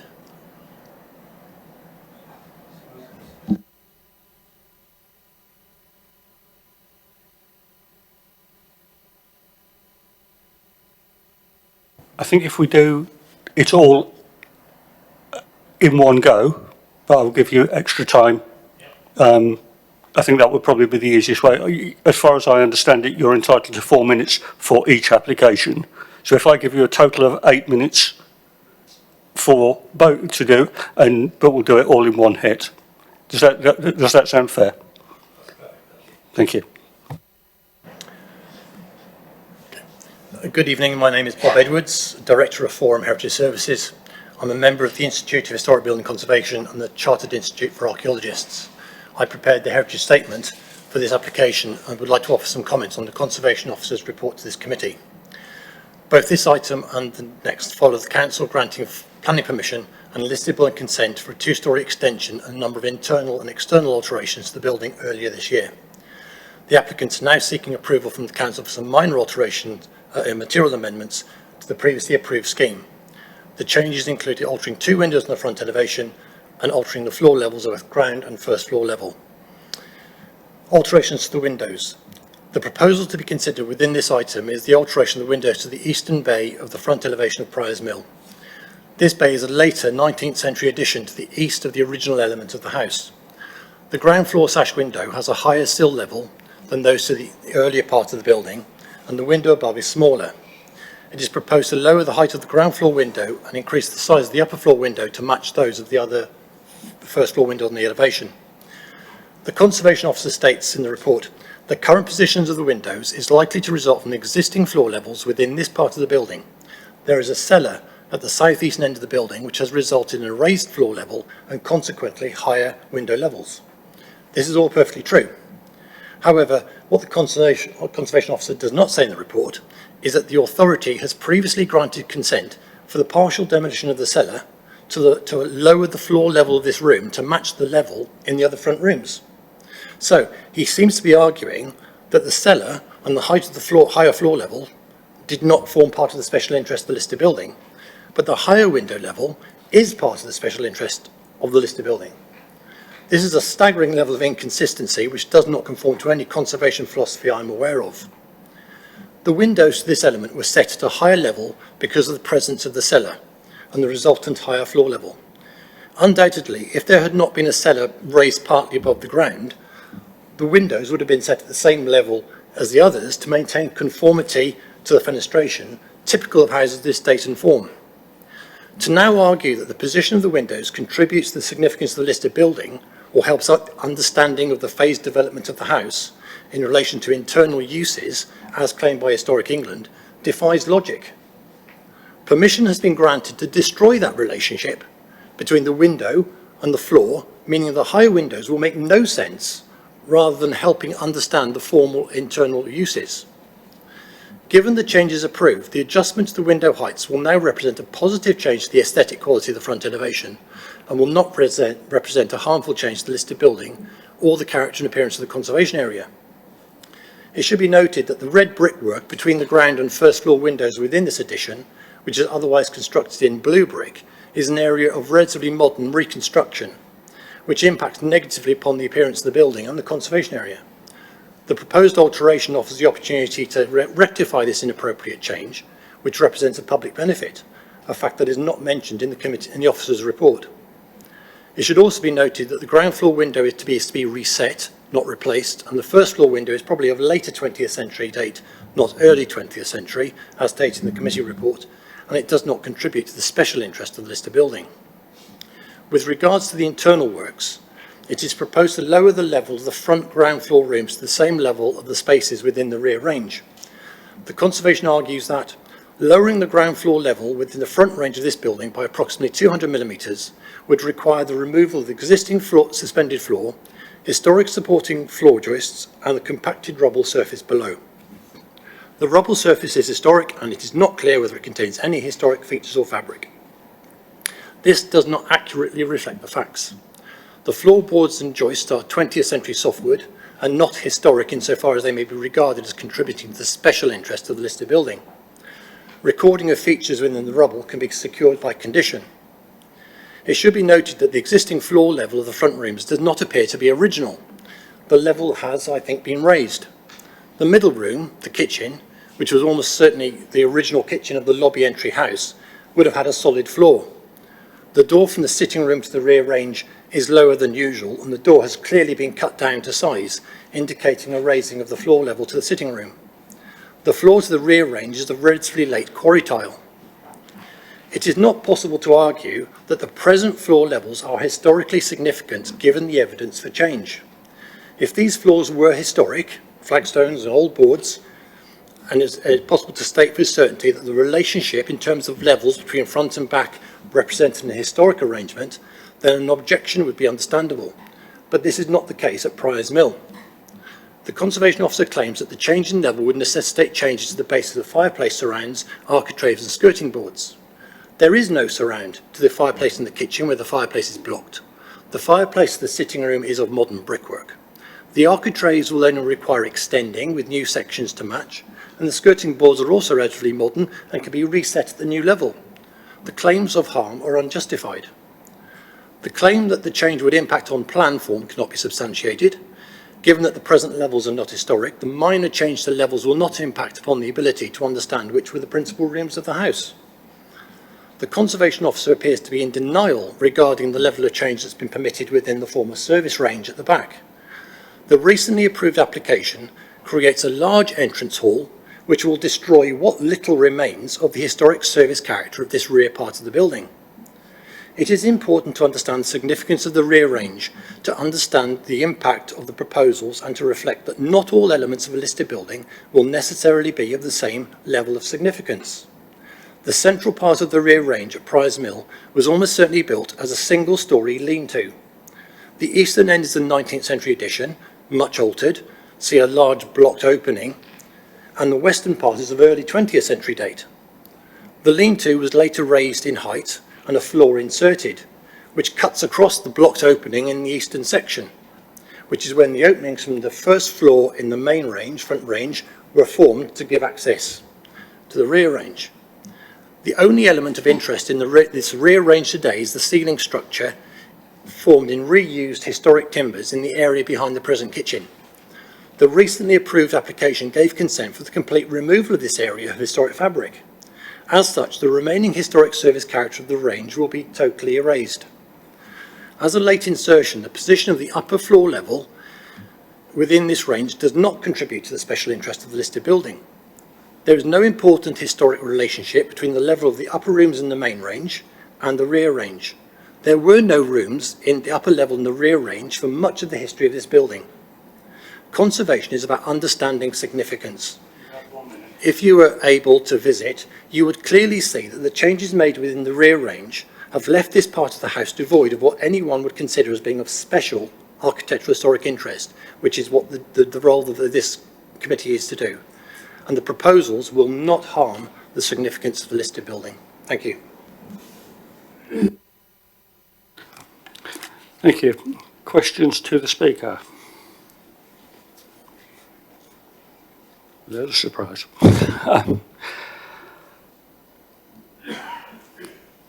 I think I've got a question. I'm just trying to think how to phrase it.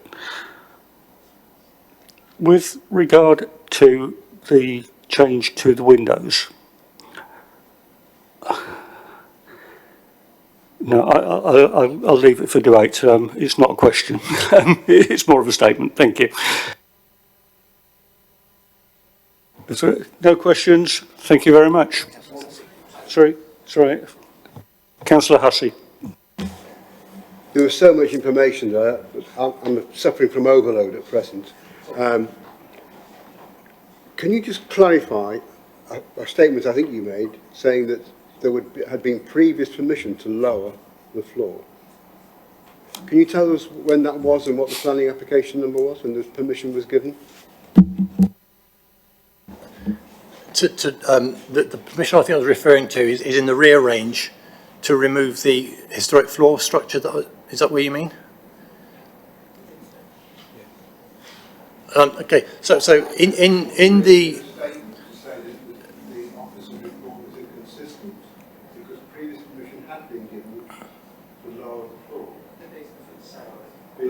yeah, the cellar. That's right.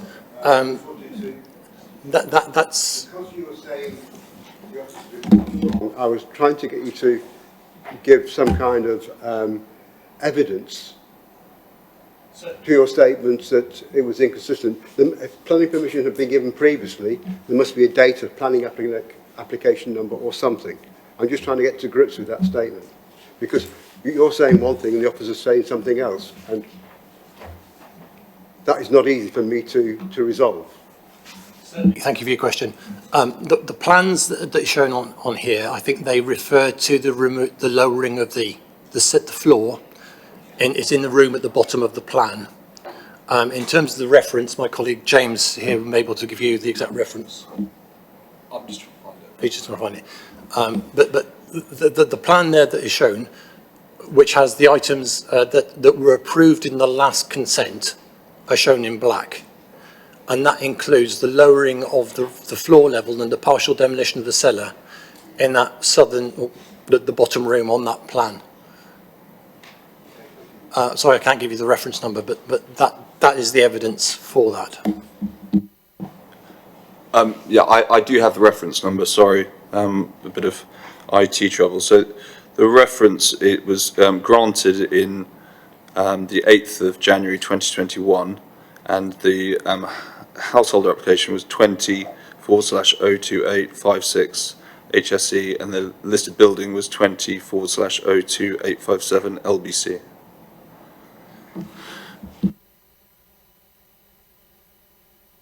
Okay, thank you. Councillor Frost. Thank you, Chair. Just for clarification, can you please just tell me, apart from the lowering of the external window, are there any other external changes? No, sir. It's the ground floor window is to be the same size but lowered, and the window above it at first floor level is to be made larger to match the other windows in the elevation. That's the only external alterations. Can we have that up on the visual, please? On the photograph? Thank you.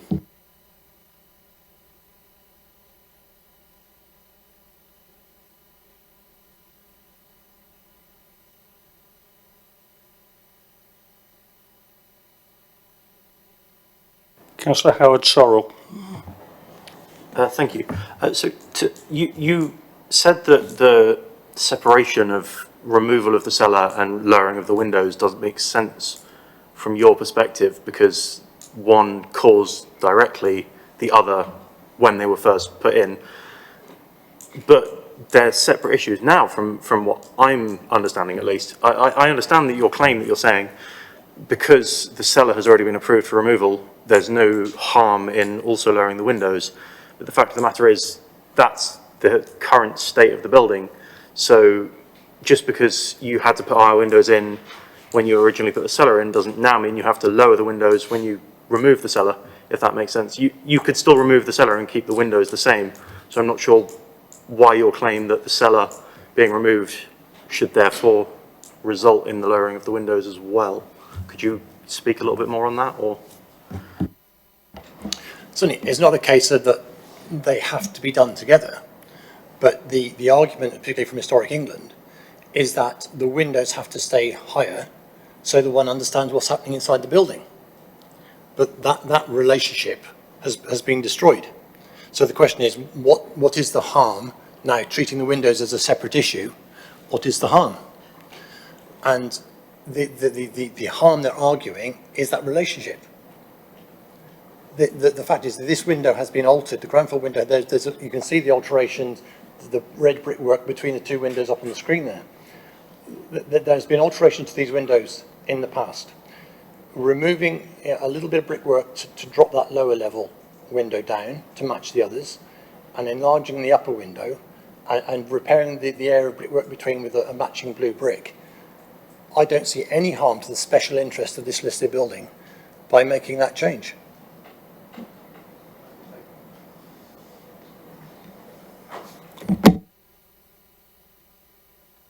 Councillor Frost. Thank you, Chair. In just moving this particular aspect forward, could we have our expert explain, okay, the harm between the floor levelling and the destruction of the cellar. Come under questions to officers. Are there any more questions to the speakers? No? Oh, yes. Councillor Freeman. Just a quick one. Oh, sorry. Just a quick question. I'm concerned because Historic England generally are quite a sort of reputable organisation, and if they're making objections, I want to understand what. Can you explain to me why you think we should ignore their objections?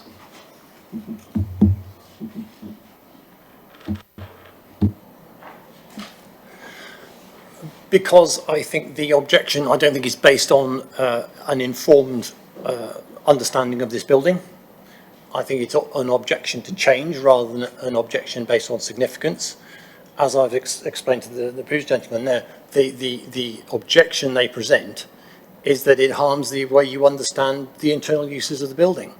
Well, if that was the case, then they would have objected to the lowering of the cellar and demolition of much of the cellar and the lowering of the floor in the room behind. But they didn't. So their argument doesn't make sense, because you either say, okay, this was a 19th century addition with a cellar which was raised partly above the ground, which resulted in a higher floor level and resulted in higher windows. Those things go together. And so therefore, that's part of the interest of this building. But this authority, and Historic England, didn't object to the demolition. I mean, I'm quite amazed. They didn't object to the demolition of much of the cellar and the lowering of the floor levels. But then to argue, oh, but the window at this height is now important because of what was happening inside. When, I mean, you go inside, you will not understand. You go in that building now, today, because the cellar hasn't been taken down yet, the works haven't started, you'll understand why the window is higher.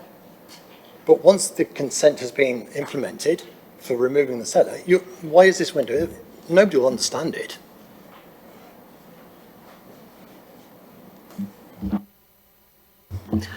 Were Historic England actively involved in the previous planning applications at all? I mean, you say you don't understand why they didn't. I just want to make sure that they were actually actively involved and were given an opportunity to object to the previous planning permission that was granted.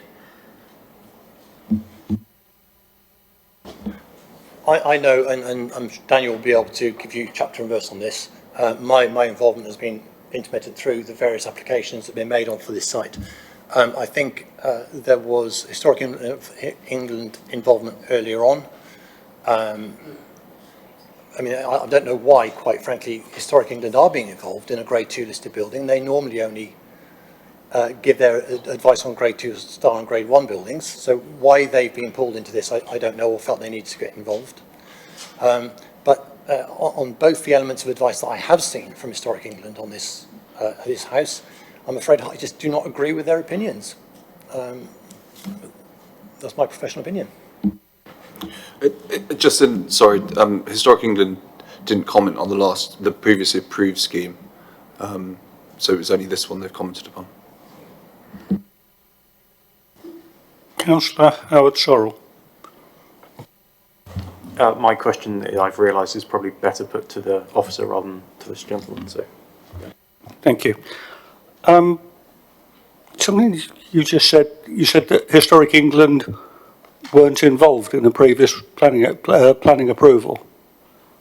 Did I hear you rightly there? Yeah, my recollection is they didn't comment upon it.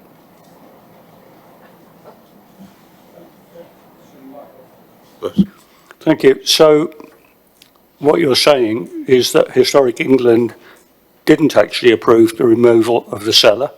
Historic England just didn't comment, and possibly it's one that slipped by. Okay, we'll come back to that. Looking at this picture that's up at the moment, and I've only just noticed this, below the windows on the far right, am I right in thinking below the creeper there is a very small window into the cellar? And if I'm right, what's happening to that under your plans? I'm happy to point it out. It's being retained. there's no window there. There's no window underneath there.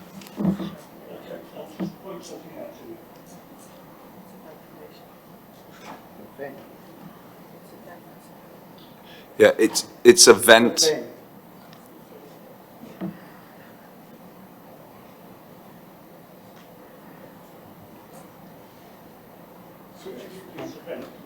To that, under what happens to that under your plans? It is retained. Any more questions to the applicant? Thank you, gentlemen. Councillor Rattigan, to microphone number 4, which is the one over there. Down a layer.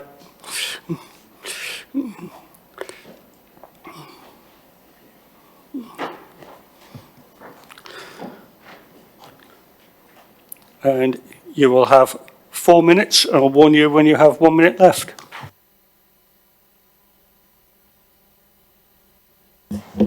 Thank you, Chair. Thank you, Committee, for taking the time to consider these applications that are in front of you. I have been on the site on many occasions. I think it is an important and historic property within Kingsclere, and one that should be cherished and enhanced. That is sometimes impossible with some of the restrictions that are put upon us by the conservation officer, who I know well, and we have debated this on many occasions. Firstly, there is one reason for refusal, and I note on line 4, such harm would be less than substantial. I only bring that to your mind because, in my view, planning cannot be done within a vacuum and has to have an impact on the residents of those houses. It is important that we get historic and important houses to be redeveloped and to be maintained and cherished. And therefore, the application in front of you, which is the proposal, is to judge the relationship between those windows and the internal workings of the property. And I think it is important that you understand that that red brickwork in the front facade of this house is an addition. It looks wrong, it is wrong, and should be removed. There is, in my view, no way that you could say that that is pretty from that. An improvement on that front facade, which is the facade that will be seen by the public walking to the end of North Street. It is the only piece that will be visible for the wider public. And if we are to preserve things for the wider public, then we need to get the bit that they see right. I believe that there is a real benefit to getting all of this approved as outlined.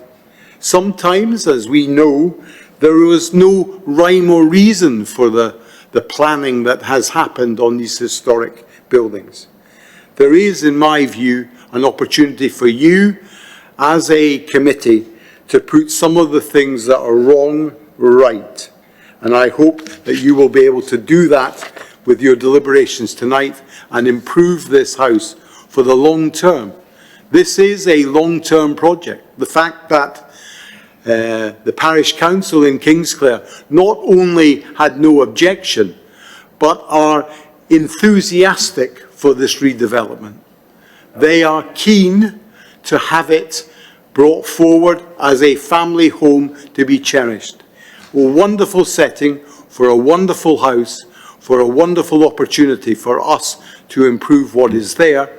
And as the officer has confirmed, any harm is less than substantial. I thank you. Questions for Councillor Rattigan? Councillor Howard Sorrell. It's not so much a question as a comment on some of what you've said. You've made the claim that because it's, I guess, asymmetrical, for lack of a better term, it's not in the public interest to retain it as it is because it's not pretty enough. May I remind you, the Leaning Tower of Pisa is only famous because of its skew. So I don't entirely agree with your claims that things should be fixed in order to improve them and make them more desirable to the public. I'm happy to accept that there are exceptions, but nobody could say that front facade actually enhances the Grade 2 listed building. And my view is that that discrepancy in window heights is actually detrimental to it. So yes, I accept there are exceptions, but I think in this case we need to look at this in the round. Thank you. Councillor Howard Sorrell, I appreciate what you said. Questions to speakers is questions to the speakers. Bring that up in debate by all means, but questions to speakers isn't the right time for it for the future. Thank you. Are there any other questions to the speaker? Thank you, Councillor Rattigan. Questions to officers? Councillor Frost.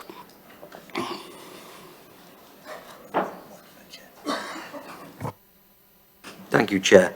It's really just going back to my question before. Daniel, if you could please just kind of explain, Historic England's viewpoint, because we've had other people here, presenting evidence to us that the relationship between the floor and the window has actually gone. Okay, why are they so struck by this odd height window? Thank you, Councillor. So firstly, I can say that Historic England have been involved throughout with this project, so on all the applications that we've dealt with, as far as I'm aware. They did, in reference to this particular application, they wrote quite a long letter. I haven't reproduced their comments in full in my report in the interest of brevity, but they did explicitly say in that letter that they acknowledged the scheme which was previously approved in January, the scheme which is now proposed to be varied and amended. They were satisfied that it preserved the significance of the listed building, that it was in accordance with previous schemes that had been granted from 2003 up until 2014.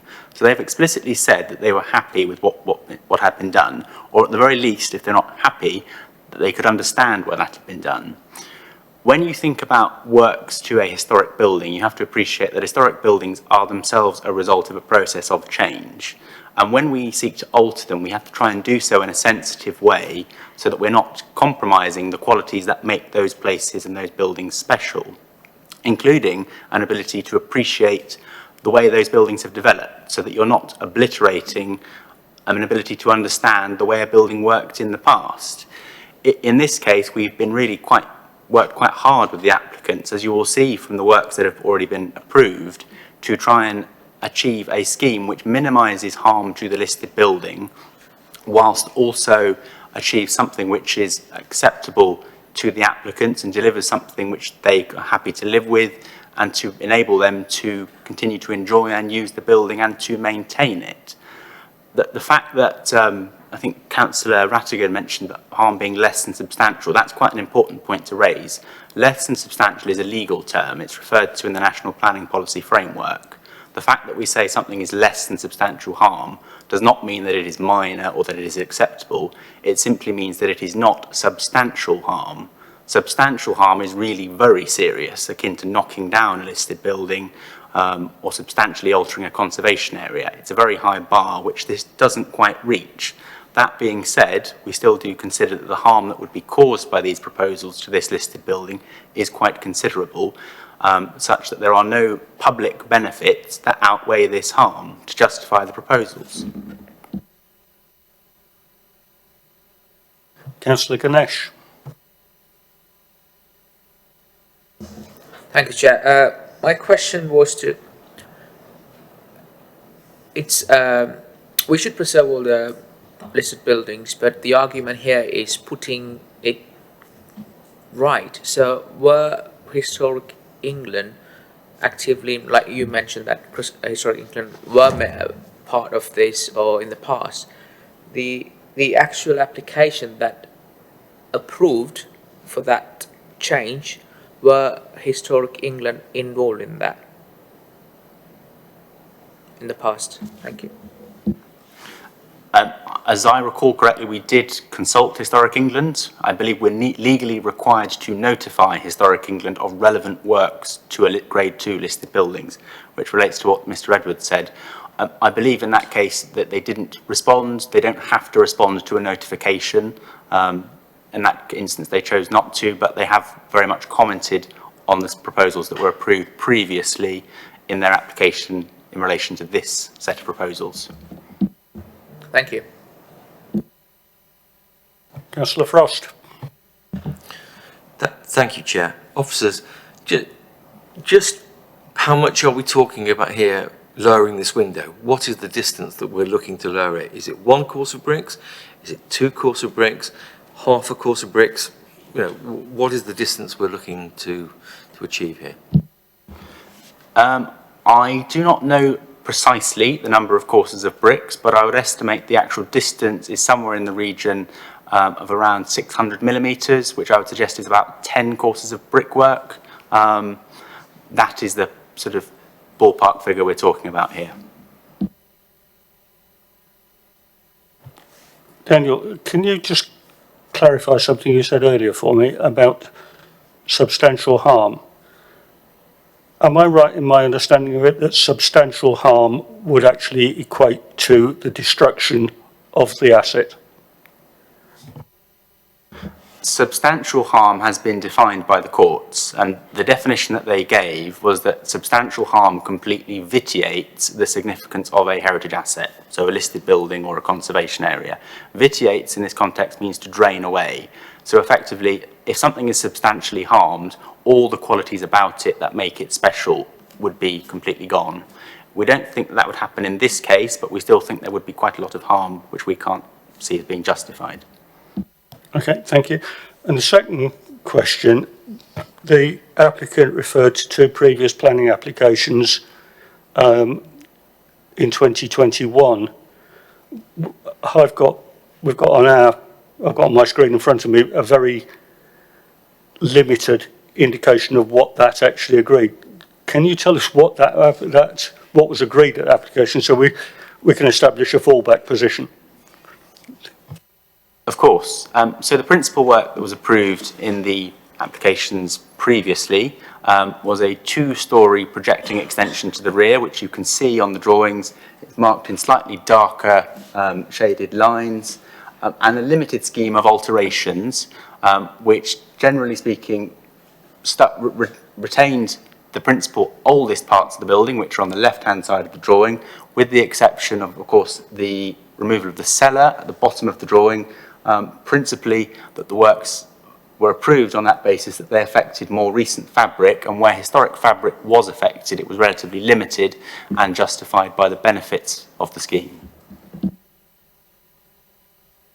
Thank you. Any more questions for the officer? In that case, we will move on to debate. No debate? Councillor Hussey, thank you. This is quite complex, and we've received tonight conflicting views, often made as statements of fact from the officer and from the applicant's representative.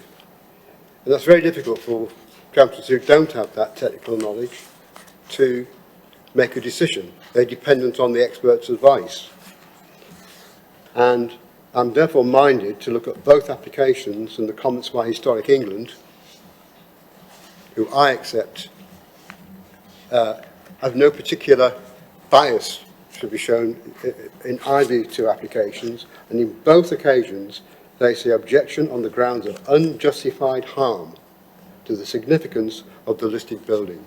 In both applications, exactly the same comment. And I think we should take notice of those statements, which are basically also in support of our own officer. Thank you, Councillor Hussey. Councillor Freeman.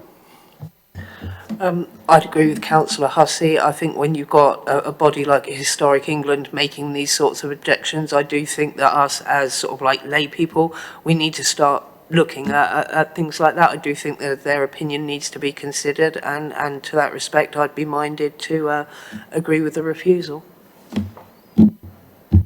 Anyone else for comment? Councillor Frost.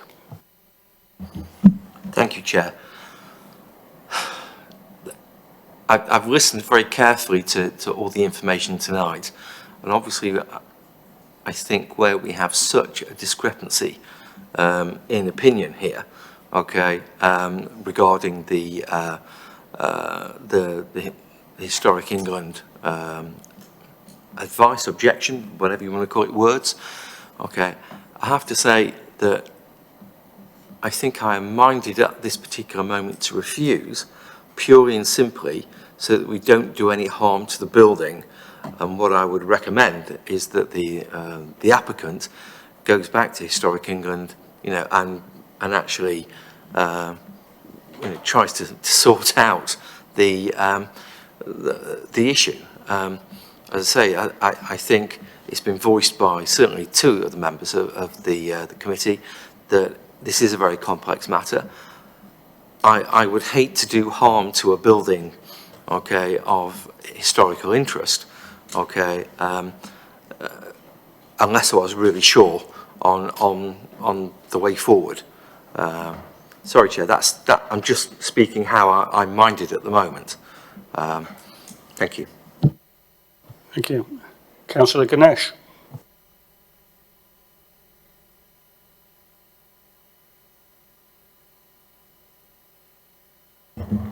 Apologies.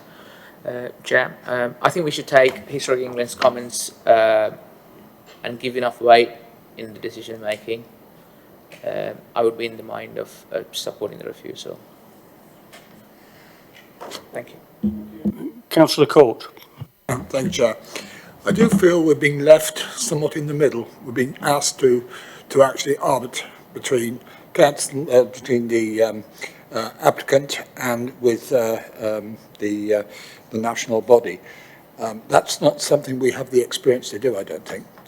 I think it's something for the applicant to get some agreement, has already been said, with the national body and then come back. Many thank you. Thank you.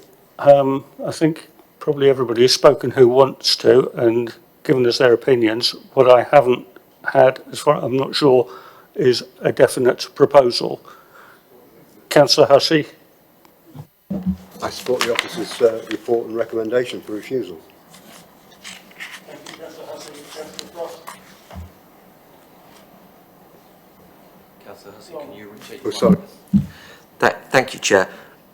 Reluctantly, I can see both sides of this, but I think the only way to do this at the moment is to actually second the motion for refusal and ask the applicant to actually sort out with you know, Historic England to actually get some clarity on this. Thank you. It's been moved and seconded for refusal. Sorry. Sorry. Can I just clarify, because at the beginning you said that we would vote on them as two separate things? Yep, thank you for that. We will be voting this time on the first one. This is item 6, the planning application. It's been moved and seconded for refusal. Those in favour? Yeah, that's all of them. Yeah, appreciate that. Sorry, that has been refused. Officer, to confirm you. The application is duly refused in accordance with the reason for refusal set out in the committee papers. Thank you. And for item 7, could I have a proposer, please? Councillor Hussey and a seconder. Councillor Freeman. And it's been moved and seconded for refusal. And could I have a show of hands, please? And yeah, that's 10 and 1 abstention. Thank you, Chair. The application for listed building consent is also refused in accordance with the reason for refusal set out in the committee papers. Thank you. We have one more item on the agenda, which I will switch over to Mike for. It will only take us a couple of minutes. Thank you, Chair. This paper is in relation to the Council's requirement to have a review of the One App review. So that is effectively the local list requirements for information to be submitted with planning applications. It's something that has to be reviewed once every 2 years to be relevant. That review has been undertaken and the report sets out that effectively at this time we propose no changes to that, but we would need to confirm that within this committee meeting. The report also sets out that when the Environment Bill eventually does come through later in the year, we may bring back additional changes to the validation requirements within the 2-year period, so bring it back sooner. But the request to committee is effectively set out on page 191, which is to approve the approach to the review of the local requirements, paragraph 3.3 of the report, which effectively states that there would not be any changes at this time. Thank you. I'll propose that we accept that. Do I have a seconder? Councillor Harvey, show of hands. Thank you, that's approved. Thank you very much, everybody. That's it for tonight, and thank you very much to the officers for all their input. We will see you in 2 weeks' time, on the 21st.